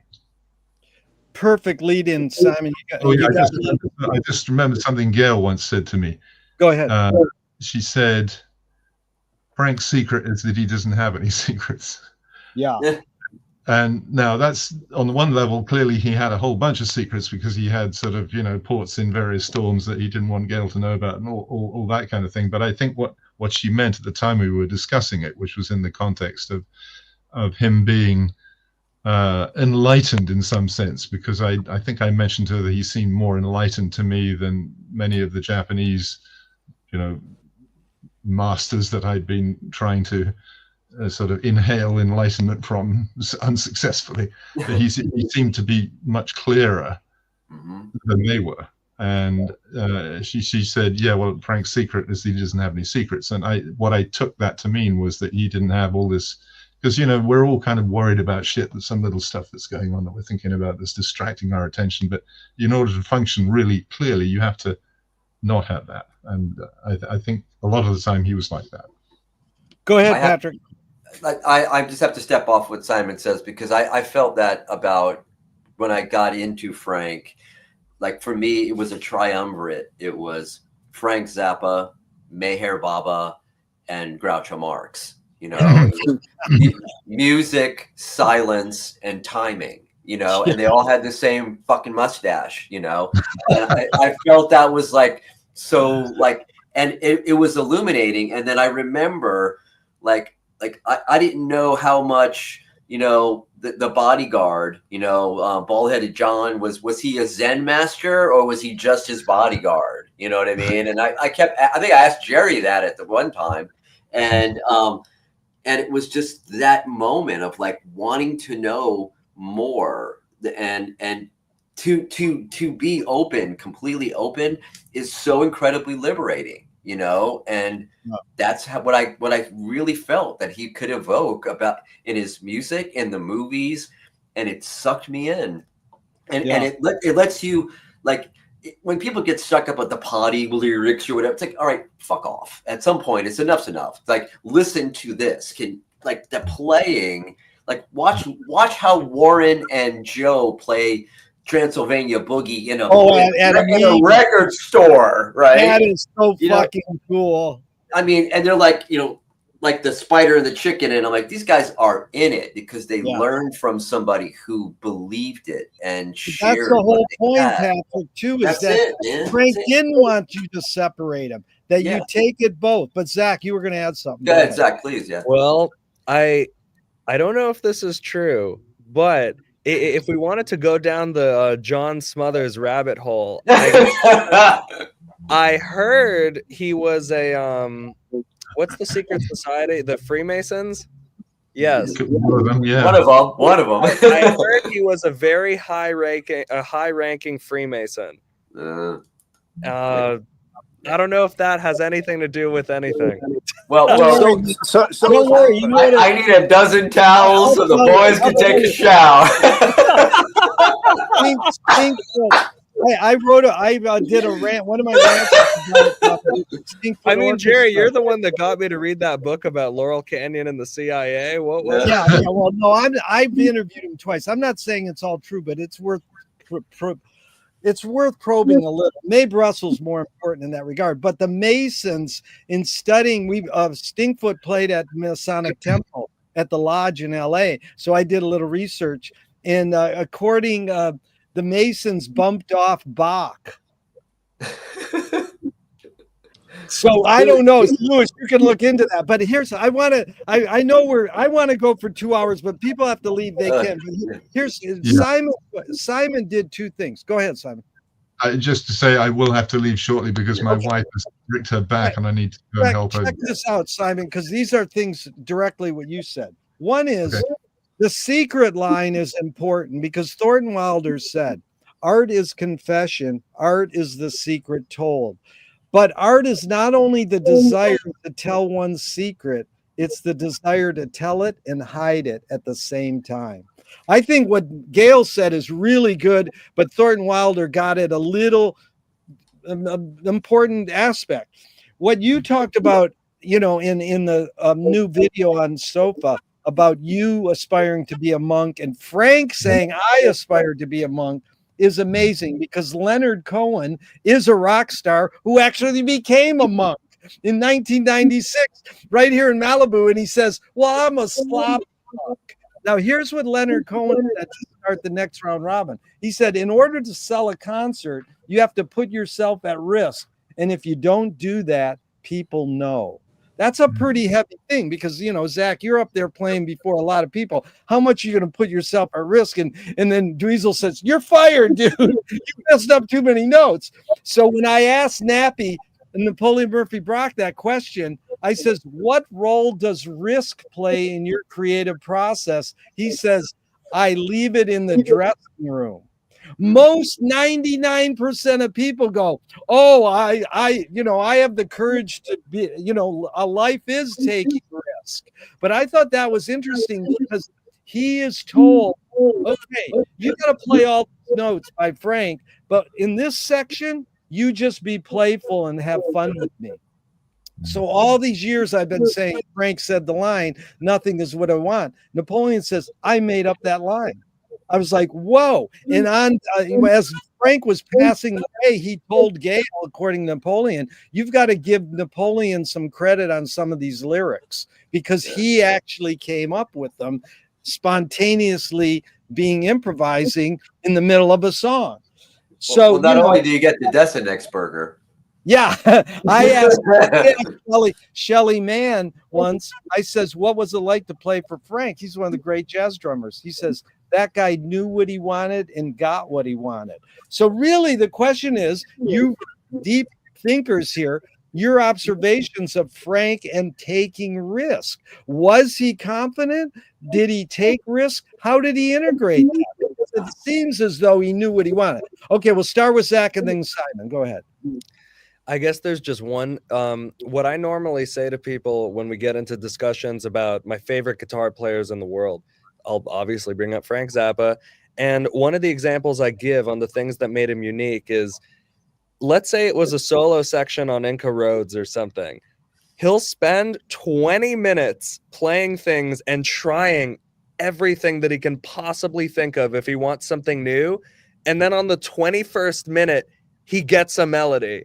And that's the melody that he'll go for another 3 minutes, then go back into the song. 3 years later, that melody ends up on a different song. And that is why he took that risk in front of 15,000 people in an arena while he was recording, you know, with his recording truck outside, to take the risk. And no other arena act in the entire history of music would do something like that to the audience. And fully risk it all to try every single note with 4 Marshalls blasting at once into a crowd until he finally got the melody that was in his head or coming from somewhere else, or who knows. And so I think Zappa's guitar playing, at least, I could say, and I wanted to point to a specific track, System of Edges on the guitar record, which was the second, you know, only guitar album.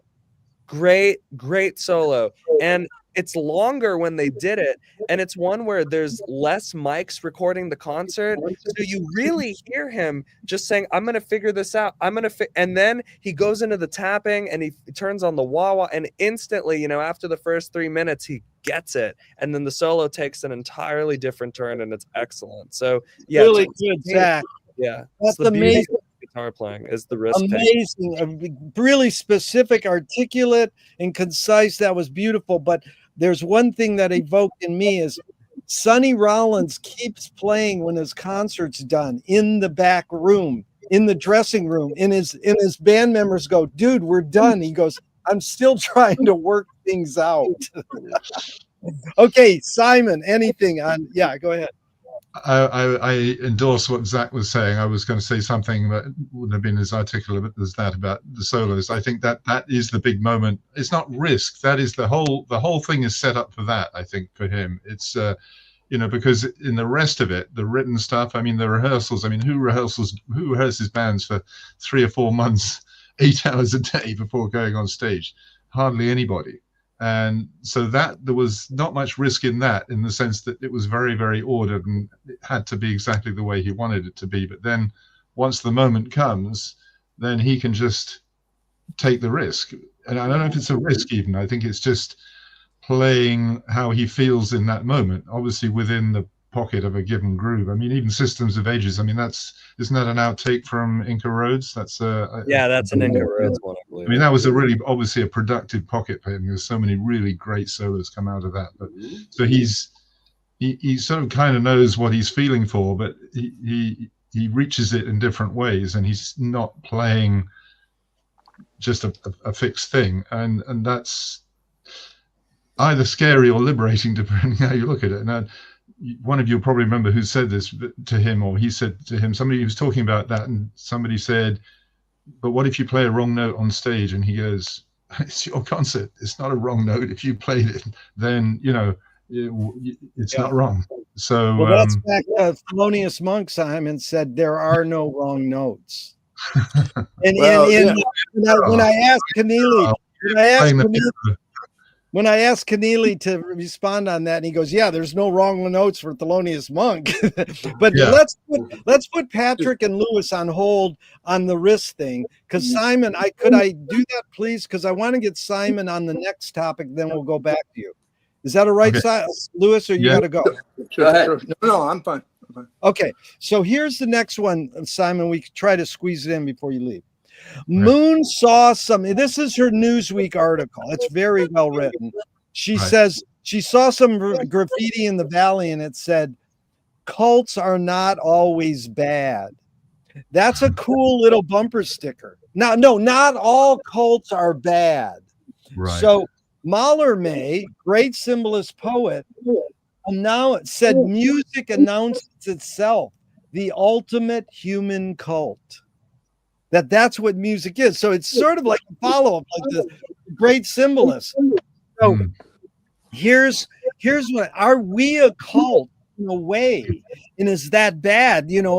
Patrick used fellowship, camaraderie. And, any thoughts on that? What is this essence of finding this camaraderie in Frank? Is it go along with that? Not all cults are bad. Music is the ultimate cult. What did Frank say? What's the difference between a cult and a religion? Real estate.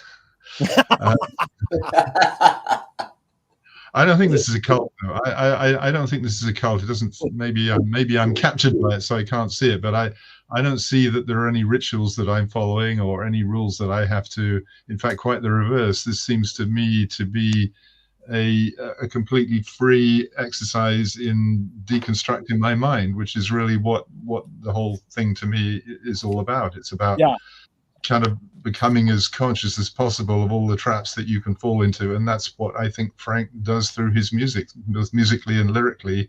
He's exploring all those issues that can get in the way. So I think it's the opposite of the cult. I mean, there's a Zen saying which says, if you meet the Buddha on the road, kill him. Yeah. Which means, don't have heroes. Don't imagine that there is somebody who is more enlightened than you, because you should be aiming for that yourself. And if you have the Buddha, that's going to stop you doing it. So despite having pictures of Frank here and there dotted around my room, that is a mark of respect rather than cultish, sort of slavish devotion. Very good, Simon. But it also goes into one of the themes you really dig deep into Sofa so articulately is God and religion. So here's Frank in 1967. Organized religion is stupid. I think that God is alive and the church is dead. Now the guy saying, you've seen the great clip. He goes, "Stupid Hollywood engineers. I laugh once a year and they don't get it on the tape recording, Joe's Garage, Keep It Greasy." And he goes, "Well, I guess God didn't want it in there." So the guy's recognizing the word God throughout his career. He's raised a Roman Catholic. So here's my question to you. Your reactions to the line that goes, "You create what you resist." A great Zappa freak, Bob Goldthwait, said, "You are what you hate." James Joyce said, "It's a curious thing how your mind is super saturated with the religion in which you say you disbelieve." And Buñuel nailed it. He said, "Thank God I'm an atheist." This line of Frank, "You create what you resist," in regards to Frank and religion. Any thoughts on that? Well, I'm not sure he resisted organized religion for sure. I mean, but Sofa, the song itself, is saying God is everything. It's the big note. I mean, whatever you're going to call it. I mean, what the fuck is God? When it comes down to it, it's the source, it's the origin. Nobody knows that. I mean, the Big Bang, where did that come from? We ain't got a clue.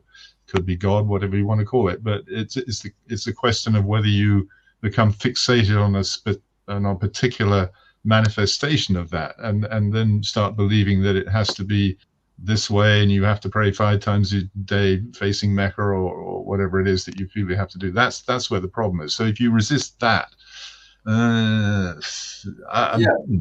you become what you resist. I don't know. I think it's a healthy it's a healthy resistance to being trapped. I mean, if you resist being trapped, does that mean you become trapped? I think not. I think you become free. But it's almost like that's his bread and butter. What if he wasn't raised a Roman Catholic? He would have found something else to resist to help. Well, there's no shortage of candidates in that regard. If you were correct. Yeah, with a bell on a stick and your hair is all gone. Yeah, or whatever, you know. I mean, it doesn't even have to be religion, you know. Yeah. Even if miraculously religion vanished from the world, there'd still be plenty of stuff to get pissed off about. Yeah. If you complain, you gossip, you live longer. Listen, guys, I'm really sorry, but I do have to go. Simon, we love you. Thanks for coming. Okay. Very good. Nice to meet you, Simon. Good to see you, Simon. Thanks. We should do it again. Yeah. Simon, put all your links in the comments section, you know, for your book and everything. All right. Please. Yeah, you don't have to do it now, later on when it goes up. Okay. Okay, gentlemen, it's really great. I don't know how you all, thank you, Simon, how long you could stick around, but you got 3 topics. Zach commented on risk. So Patrick and Lewis, you can go to risk, cult, or resist. I just had one thing because I'm going to step off of what Zach said. Like that risk, and because as soon as Zach started talking about it, I started thinking about the Ampex guitar, and what you were mentioning, like he was taking those risks, but they like when he bought the Beach Boys truck, he could take those risks every night, and whether it was in that little section, and then he would like boop, and then that whole Xenocracy kind of stuff. That's genius, man. That was what you took this risk. It sounded good. That's a keeper, or this little section gets dropped in. That's what I do here now is like, I get that spot where I can get everybody playing and I can go for it. If I fuck it up, all right, well, that's a shit burger. You know what I mean? If I play it and it's a keeper, that's going to turn into something. And I think that's what, you know, that's that vibe, you know, and I love that stuff that Frank did. And, you know, and the other thing I was going to say about the bootlegs, like remember all those shitty bootlegs, the Beat the Boots, all that kind of crap. The best part about those was the shit he would talk about in between the songs. He would like mention like Penderecki or Slonimsky, and he had all of this stuff that would come out that, okay, it was crappy sounding, but all of those things were like pre-internet. Remember, like those were hyperlinks in his music, man. And I think that's, you would go and you would go find out about it, which is risk too. It's like someone telling you, hey, this is cool, and you don't know what it is. When you go hunt it, that's risk too. And Frank, just gave me that confidence to trust Frank or trust a person. Then you can take risks because you're like, hey, well, Zappa said, check it out. That's gravitas, man. That was beautiful. Dude, that's amazing. Let me just really quickly. That's Conlon Nancaro changed my life. So I heard his music. I was like, Frank said, Conlon Nancaro, and then everybody and their mother, Kronos Quartet and Laurie Anderson, everybody's saying Conlon Nancaro. So Elliot then we Carter, and then we started in, endless. And so one day I'm driving to work for Frank on the freeway, and KCRW, Keep College Radio White, is playing Conlon Nancaro, and it puts me in a trance, and I miss my exit, and I'm a little late for work. Well, like the player piano stuff, yeah. Frank, I was late for work because you fucking turned me on to Conlon Nancaro, and it put me in a trance. Good shit. It's good shit, man. Yeah, go ahead, Zach. Yeah, the one thing I wanted to say based on what Patrick was saying was obviously I completely agree, and I totally, feel what you're saying. Yeah. My thought for years was always the influence that, really created a foundation for Frank to come up with his style of improvisation. Once you took the blues playing and, all the other stuff was Indian folk music, even in Inca Roads. Yeah. Because you have what's the instrument with the drone strings? Tambura. The tambura that just keeps going, and then you have the main tabla player and the soloist, and you're not really confined to 4/4, band, and instantly they're playing back and forth. And it's almost as if instead of doing the drone string, you had a band that was playing, you know, C to D to C to D. And then especially when Vinnie Colaiuta got in the band, and they could just go in and out of these rhythms that would land on a downbeat. And, you know, meanwhile, 20, 21. I know. Insane, and somehow man. they're going in, and I mean, you'd need a rhythm section with Arthur Barrow and, you know, Tommy Morris to make it work. And somehow, you know, it got into the zone where the only other place I found a back and forth like that while keeping the drone or some sort of a, you know, foundational tone consistency is probably an Indian folk improvisation. Yeah, that's what got me into Shankar, man. That's for sure. For sure. Yeah. So, Louis, you want to comment on Risk? Yeah, I have to take care of some business real quick if I could. Patrick and Zach, both of you, could you like friend me on Facebook? Sure, by all means. Of course, yeah. I'd like to keep in touch because it's, you know, my wife is the person I can talk to about this stuff, man. It's fantastic. We can, you know, Louis, this can be an 8-part Netflix series, so we can. We used to do it more often, but yeah, I'd love to do one more quick for Patrick. Did I hear you mention the tabla player Hussein who just died? Zakir? Did Zakir pass away? Yeah. Yeah. So you played with him? I played with Ravi Shankar and Anushka Shankar on Ravi's last world tour. So you know tabla. You know tabla beat science? Yeah. Mm-hmm. Are you okay? I mean, you're not on, are you? No. I just you know, I learned, you know. Do you know that album, Gerry? Tabla Beat Science? I want to learn it, man. I want to know it. Check it out. Okay. I mean, I thought I heard you say that and I wasn't sure. And I wanted to follow up on that. That's really cool. Yeah, man. I mean, not to mention Robbie. That's really amazing stuff. It's like that's the kind of music. Yeah, I call it 20 years of study for 2 hours of bliss, man. That's great. Yeah, I can dig it. Yeah. So I can comment on the Risk thing real quick because Gerry, I mean, this is just history, and this is just as early as you can go with Frank. You know, okay, we're still talking the Blackouts, right? There's this kid named Davey Coronado, right? You guys all know who Davey Coronado was, you know? Yeah. And Davey says, Frank, welcome to the group. This is great. And Frank goes, I want to play Help on Morocco. And Davey says, Frank, that's really a cool song, but you know, we're not going to make any money playing original music. And Frank goes, yeah, you're probably right. And Davey says, well, I said, what do you want to do? Well, we're going to do it, my music, you know? And it just turned into the Mothers at that point.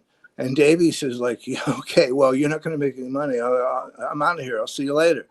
So I think Frank started taking a risk from that very day because he knew that Davey was right. He admits this, that Davey Coronado was right. And that he was taking a big risk. And so if you listen to the, you know, at the Village Inn with Mary, you know, and it's like, you can almost hear in his speech and his playing in that point. It's like, okay, guys, this is it. We're diving in. We're at the Village Inn in Bay, and where the hell they were. And so, you know, it's like that. From then on, his life was a risk, you know, and Freak Out happened on the strangest of risks because, you know, you can talk about the risk that Tom Wilson took too, you know, like everybody took risks back in those days. That's another thing Frank talks about in the 80s. You know, Frank talks extensively about how fucked up the music industry is because, you know, there was no more possibility of someone taking a chance on these, talking about risk. And then the further risk is that when Frank had a chance to go commercial, as they say, you know, I mean, the idea never crossed his mind, obviously. And one of the things Moon's books really, which I love, by the way, I think Moon's book is just absolutely brilliant. But I think that one of the things that shows up is that not only did he have no interest in following up on it, hey, he could have done Valley Girl 2 and 3 and 6 and 10. And you know, and Moon was obviously game for it, you know. But you know, Frank went on to other things, and that's the thing. He then spent all the money that he had up to that point, pretty much, on paying the London Symphony Orchestra for a very average performance of Mo and Herb. So let me give you a quick rant here, because like I said, I'm coming at this from the classical side. The other day I was score reading. I have the score to Moenherb, and I was score reading it, and you know, I had a long interview with David Ocker about the fact that the score is just so improperly played. And part of it is Nagano's fault. He was a totally rookie conductor who didn't know how to handle a prestige ensemble like the LSO. But anyway, let me just tell you my journey. So the next day I was back looking at shit, and I decided to give a good listen to the Boulez. And The Perfect Stranger, which opens with this doorbell, you know, it's like, yeah, come into my life, you know. The Perfect Stranger to me is one of the great masterpieces of Frank's catalog. Interesting that he didn't even own it at first, you know. And apparently Boulez understood that score, and the other two that he conducts are Pedro's yeah. Anyway, that's one of my favorite albums. Boulez knows how to, you know, whip an orchestra like that into shape in a day, because that's all they had, a day or two, you know. And that's such a great group, the Ensemble Intercontemporain. And so anyway, I'm just such an advocate for this side of Zappa's music. And I spent a lot of time online, like with idiots, you know, like saying, well, which is better, Yellow? It's like, you know, there's so, I know, I'm sorry, but I mean, there's so many young kids who and they're like, oh, I know what I wanted to talk about too, and I'll make this real fast, Jerry. Bobby Brown, okay? Everyone says Bobby Brown, that's a hit. What did I said? Well, you know, the Germans and the Swedes liked it and stuff. And people, I say, why don't you sit down and listen to it? And they listen to it, and all they can do is be like certain people listen to lyrics, and all they can hear is the literal. Frank is this character, Bobby Brown, who does these disgusting things and rapes the girl after he helps with her paper, you know. And it's like, you can't get normal people to listen to that song and just listen to it and go, oh, what a horrible thing. Oh, that's horrible. You know, and I say, well, listen to it from a point of view of a man who is writing about a character named Bobby Brown. Okay. Yeah. So you get people's mind like hooked into what Frank was about. Now that's a risky thing to do, is to write a song about a character with these perversions. And people would say, Frank, why are you so into perversions? And he would say, because there are perverted people in the world. You know, it's like that's storytelling. Yeah. Frank is a storyteller. Yeah. Yeah. But on the edge, it's stuff that most people leave on the edges, you know? Yeah. The other thing, Andy Hallahan, who comes to these sometimes with us, and he teaches Zappa in University of Indiana for almost 40 years. I know it. Yeah, Andy's brilliant. He said this great line, if anyone can ever find it. Frank said somewhere, he says, I think all my songs are hits. It's not like, you know, it's not like, that's an opposite. Like Frank didn't sell out. When I saw in 1972, 200 Motels in Ann Arbor, the 4 cities that showed that film, I walked out of that film and I said, Frank sold out. We felt by watching that film that he sold out. In retrospect, studying the history of rock and roll cinema like I have for 50 years, it is the most unsold out rock film ever. You know, it is so risky, so amazing, so beyond, and it really is a great film and holds up to Victor Camby in the New York Times calling Frank the Orson Welles of rock and roll. So it's like the index page of like the conceptual continuity too. Is an amazing that's really one of those things where everything connects back to the Motel. I mean, even Baby Snakes is a normal rock film in some ways. You know, you see the concert backstage, but 200 Motels is beyond. And so any comment from you guys on what I brought up with Simon in this idea that Moon seeing this bumper sticker, not all cults are bad. I'm not trying to promote cult as a positive thing. It's just a word that describes people. It's like conspiracy means to breathe together. That's the etymological breakdown of the word conspire. So, you know, when Mallarmé says, well, music announces itself the ultimate human cult, it's an amazing thing to think about, like why some people are so dedicated to cult. And so any thoughts on that what essentially is the camaraderie, you know, finding this commonness, you know, and Zach, you're finding it now touring with Dweezil. You see this in, you know, like trying to find the fans to talk to. You were Sure. telling me. You know, to tell you the truth, I mean, one thing I'd love to share with you guys is that the conversations that we're all having now are not that different from conversations that, you know, band members have with each other about the material as well. You know, there's so many different people that are moved by this music, that, you know, care about it, that, you know, either are playing it or going to the concerts. You know, there is something special, you know, that is happening there, that is still resonating with so many people to this day. I just think it's amazing. I guess when it comes to the word cult, you know, language is so funny, because I've now seen a couple of words reinvent themselves in my lifetime that used to mean one thing back then, and now it means something else now. And it's sort of, oh, let's reclaim this, let's do this and that. And I feel as if cult has negative connotations, obviously.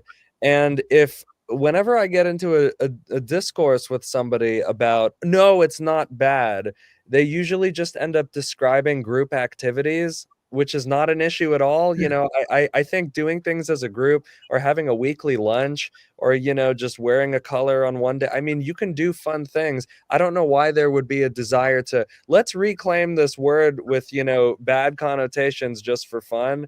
I don't know, because I feel as if the reason for keeping that word in our lexicon is to use it when something goes awry and there's a bad situation. It's a loaded word. It's a very loaded word, you know. It's sort of, I wouldn't say, you know, oh, you know, if any group of people goes to see a concert, it's the same as a cult because there's one person on stage and they're all following him. No, people just like to have fun and watch TV. And, you know, that's what they decided to spend their money on, is to go dance together. And as a society and as a species, we like group activities. We like to meet other people. As Frank pointed out, we love after show recreational activities too. You know, there's a reason to go out and engage that's just innate in us. And I don't think we need to reclaim the word cult to describe any of those things. And it can stay as a word that, you know, describes a situation as when somebody is getting milked for their cash and their body sometimes, and all sorts of things. Yeah, we got a shout out to Zach for hiring Tommy Mars over the last several years to play on his records.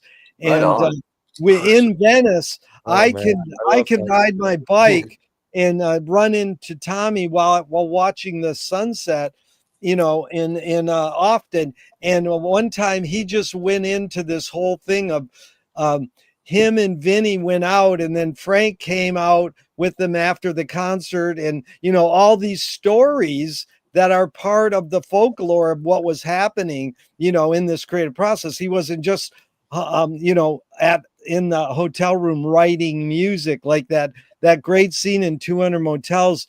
One time a kid called up on the hotline, says, how does Frank write this music? And I says, well, go to the 200 Motels scene where Ringo is playing Frank, and he's got Larry the Dwarf. And he's pouring water on music paper, and he's writing on music paper, and he goes, soul, brother, soul. No, it's true. I mean, it's all just, you know, all of these stories are so remarkable. And, you know, just getting to talk to Tommy about all the things he experienced, just you learn something new every time. Tommy's so articulate, and I've said to Joe, man, you should have Tommy write some liner notes too, because Tommy has some great things to say. Did Tommy ever talk to you about Yo Mama's story? Or is that? Oh yeah. That one flipped my lid. It was like, and he admits to everything that's out there about it. I mean, like, he just didn't prepare for rehearsal one day, and Frank got freaked out. Yeah. Wait, which story are we talking about? Yo Mama or Yo Cats? Yeah, Yo Mama. Why Frank wrote Yo Mama? because Oh, well, Tommy, that one he Tommy, hasn't what? told me. No, he told me about Yo Well, Cats. tell us then, Lewis, and what's your source Oh on it? no, it's public knowledge. Yeah.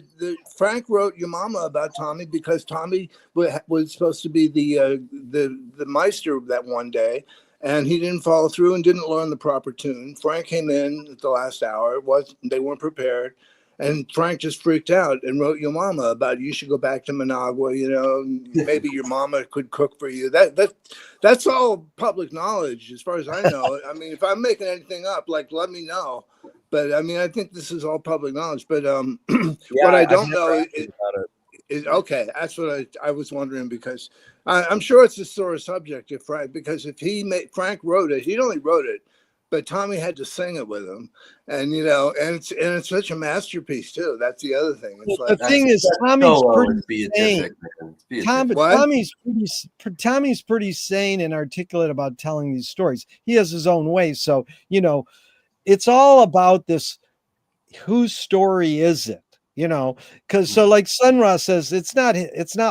They say it's history. It says it's not my story. It's his story. So that's the amazing thing when people. Well, I mean, I catch sight before I read it, but I know it's out there. I mean, it's just check it out. I'm pretty sure. If I'm not, let me know. But yeah, let's close out with these guys because I'm glad you guys stuck around this long. Is this whole idea of you create what you resist? Any thoughts on that? Because Frank's saying, I think God is alive and the church is dead. That's in 67. Years later, he's saying, I'm a devout pagan. You know, and then, you know, most of Simon's talk in the sofa video is about humans struggling with identity, who they are, and then what's the deeper who they are, and is there some sort of thing as God, you know, when I ask people, do you pray, they go, well, not in a religious way, but in a spiritual way. So again, it's back to Zach saying, you know, these words carry baggage, like religion in God and Jesus carry this language, you know, this baggage that is like, go ahead, Zach. Yeah. I think we also have to put the time into context because Frank was actively trying to combat these televangelists and, you know, Jim and Tammy Baker and all of these people on TV who were really scamming so many folks that, you know, him having talking head quotes about why religion was a bad thing was an important part of, you know, just, you know, keeping people in line and, you know, the evening CNN shows and things like that. And so I feel as if I actually never really thought about the spiritual connection to One Size Fits All until Tyler's video came out with Simon. And so now I think I'm going to go back and re-listen to it and apply all the things that we're discussing to it. And I'm stoked to do that. But I feel as if a lot of the Zappa religious quotes were in direct response to, you know, just this religious, you know, force that was everywhere to be found on television and that was coming after music and partnering with the PMRC. And, you know, I feel as if there was just a lot happening where there was something that prompted it. It wasn't, you know, just him.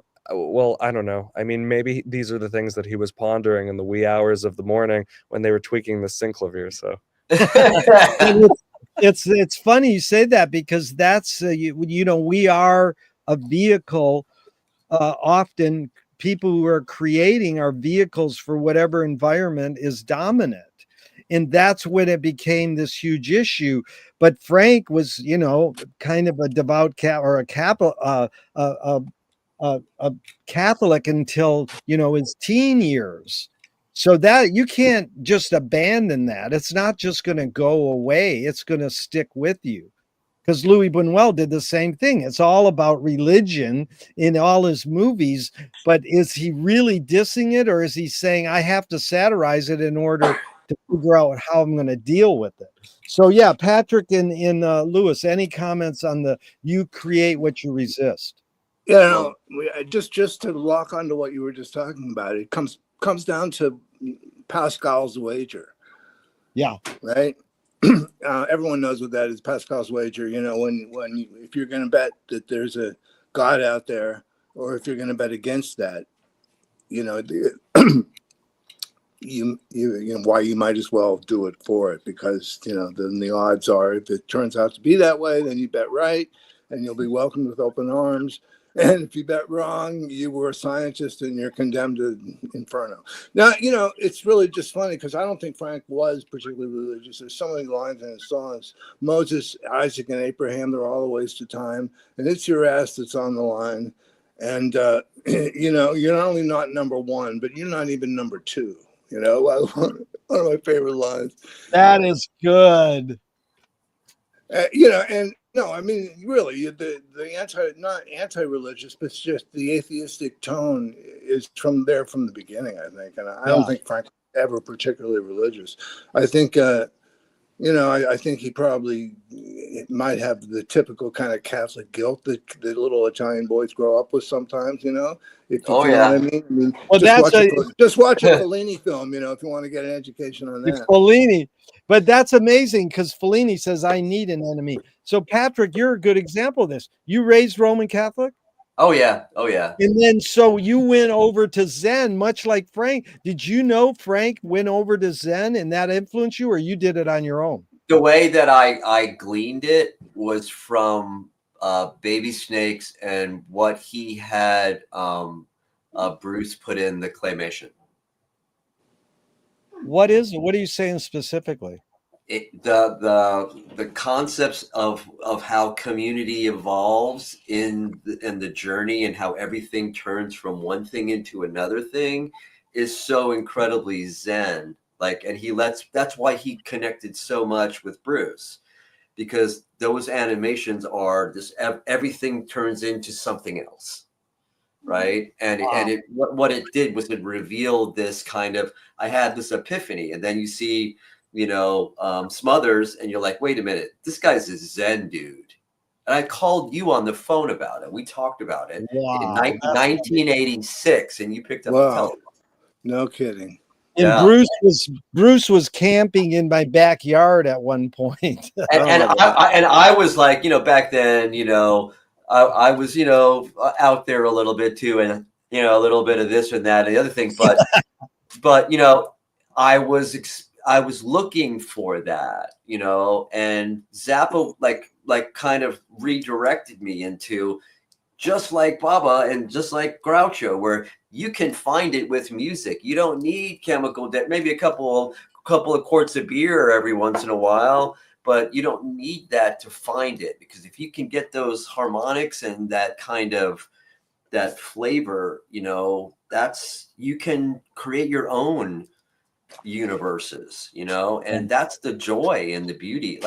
But he had already given this entire kind of cosmology, and I think that's when I started to see the stuff later after he passed away, of like Zappa's universe and all of these things, and what we're doing even here is because whether it's a cult or a church of applied ontology, whatever the hell it is, it's really,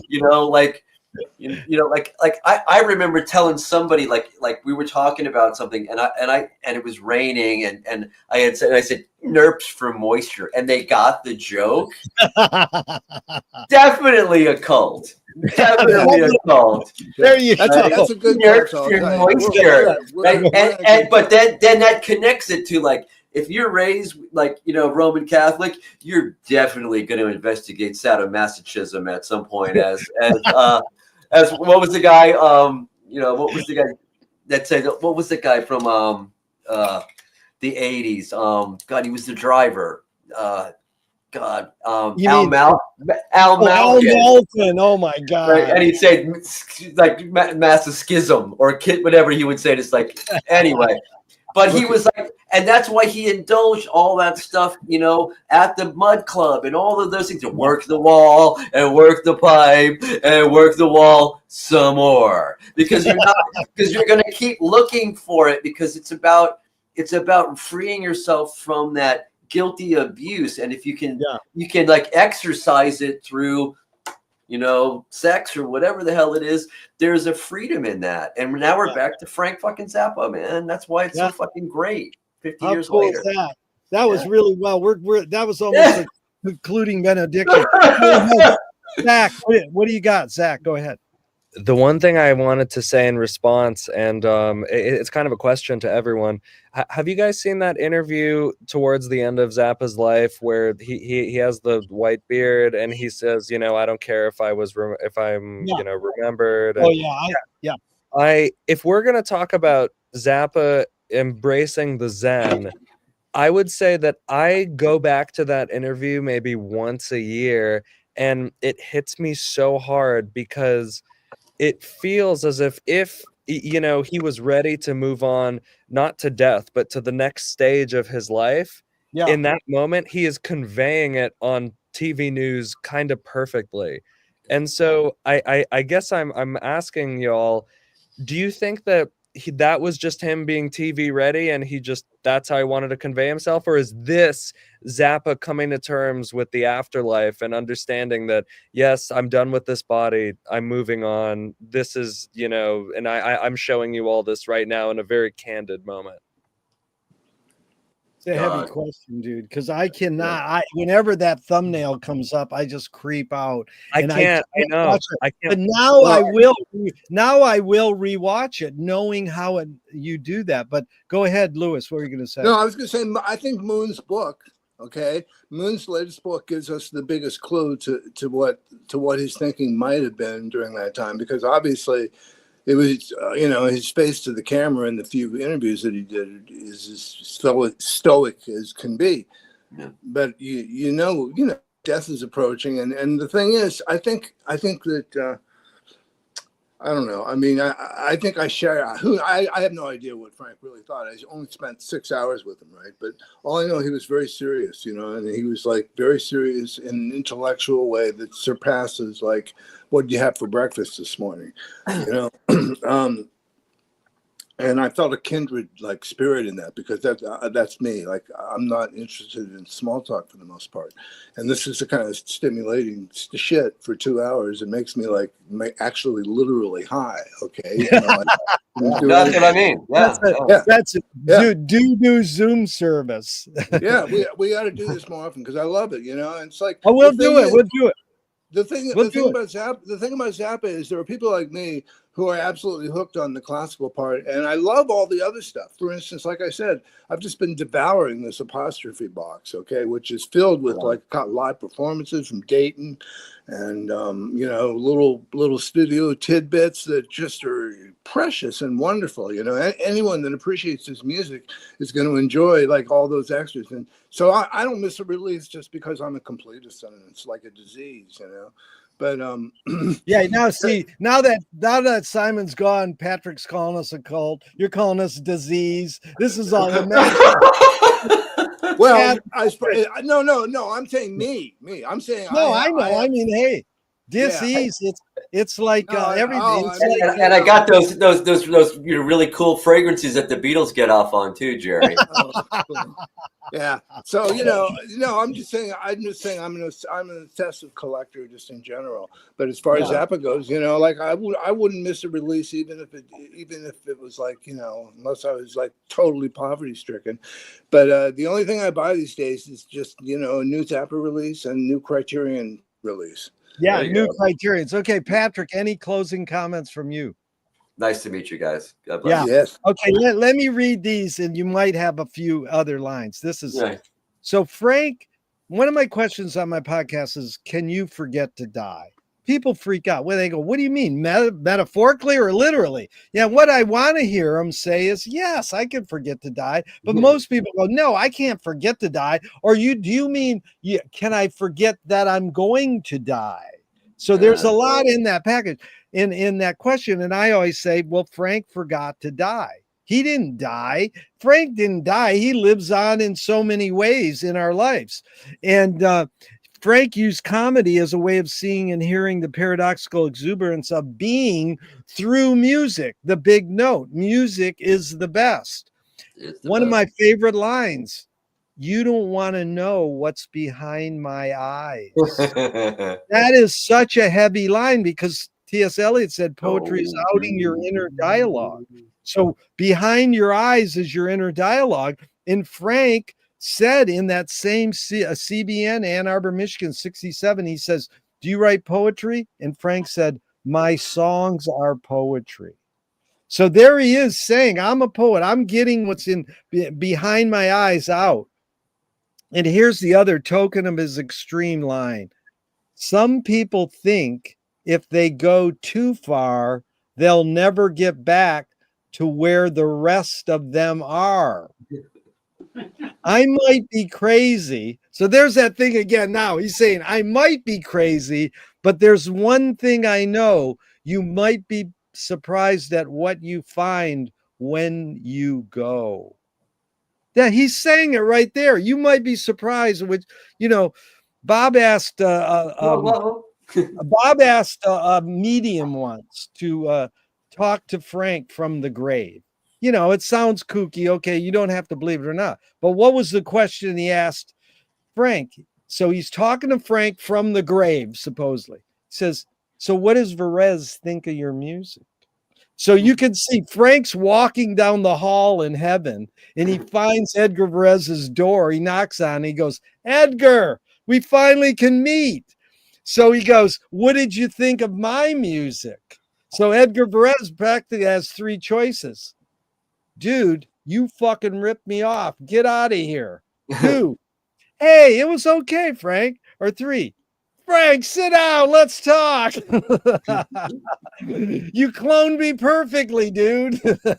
Go ahead, Zach. That's great. I mean, I honestly have not read much about what Varese's personality was like. Have any of you guys read or heard? Yeah, those fucking amazing eyebrows, though. Those were fucking no, you can dig deep. His wife was an amazing translator of Baudelaire's poetry. Listen, you can look at. I mean, do you guys know the story about Poet Chronique? Do you know that piece? I know that poem. Yeah. Say it again. Poem of that story is a complete composition for tape. There's no instruments involved. And he was at the 1958 World's Fair with the 1958 World's Fair in Brussels with Corbusier. Okay. Yeah. And if you go on YouTube, you can find the original Corbusier drawings and animation, which they put to music. And that's just such an amazing piece. But can you imagine like being there and listening to that? But anyway, Zappa worshiped Varese in a way that's like, hard to explain, because you got to remember, like, he's like this 14, 15-year-old kid, and he hears this stuff. And see, I can relate to that, because that's the kind of music that spoke to me when I was that age. And it's like, everyone looks at you like, you don't really like this shit, do you? Yeah. Like, no, Lewis, you know what I loved? You heard a record scratch on Harry, You're a Beast, and you turn to your friend and go, did you just scratch your record? Right. That is the ultimate success at art. Exactly. Then Frank, a few years later, because Reverend Dan of Music for Nimrods just played it, you can hear Frank playing a record skip for 17 minutes as a guest DJ. And the other radio station calls up and says, dude, your record's skipping. And Frank and the DJ go, we know, we're doing it on purpose. But it's like, that's the beauty of us getting together. It's like, this is just one big record skip. Like, yeah. Well, speaking of influence, I mean, Zappa's influence, Varese would be number 1. I would say number 2 would be Stockhausen. I would say number 2 is Spike Jones. Well, okay, you can throw that in there, but I'm talking from my classical standpoint. Zappa, that skipping record thing is from Stockhausen. Yeah. And actually, like McCartney was really into Stockhausen. So the end of Sgt. Pepper's, has that long chord. They just all bang the C major chord and let it hold. But the whole Revolution number 9 on White Album is a Stockhausen type piece. Well, do you know Ali Askin? Ensemble Moderne, because isn't Ensemble Moderne Stockhausen's house band? No, Boulez. Now, Ensemble Moderne. That's what I heard. Really? They were Ensemble Moderne was Stockhausen's house band, and then that's why Frank finally reached the pinnacle of his career. He finally got a band that really wanted to play his music. Okay. Well, he's very influential. He uses Stockhausen-like ideas a lot, and especially in the early stuff. And speaking in the interview, I love that interview where the interview says, "What's your favorite 18-year-old girl like?" And he says, "Well, somebody who can play Klavierstück 19." Yeah, well, there's your assignment, Zach. Besides researching Varese, research Stockhausen, because there's 3 humans on Earth who say they're from another planet, and I believe them. I'm not a UFOlogy guy, but Sun Ra, that Rudy Martinez, first Hispanic rock, question mark and the Mysterians, and Stockhausen all claim they're from other planets. I believe those 3. I will do my best to research that, especially because unfortunately I have to go. But yeah, we're all going listen, now. Thank you guys. Like, hit me up as friends because I want to keep talking to you. I'd love it. Yeah, you got to hear. In closing, you got to hear Zach's orchestral album with the Cal Shanko cover.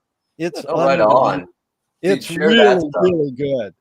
Awesome. Yeah, I'd like to hear. I'd like to hear about. You got to watch him. You got to watch him in honor of Khalil not being here. Khalil and Zach got into Zappa through Punky's Whips, and Zach sings the shit out of Punky's Whips. Besides playing percussion, guitar, and drum. Come on, Punky, make it funky. I once you. sketched out an arrangement for wind quintet of Punky's Whips because I really love the music of it so much. No, all right, guys, thank you so much. Bye-bye. Thank you, guys. Really nice to meet you all. Yeah. Bye. We'll do it again. Good night, Austin, wherever you are.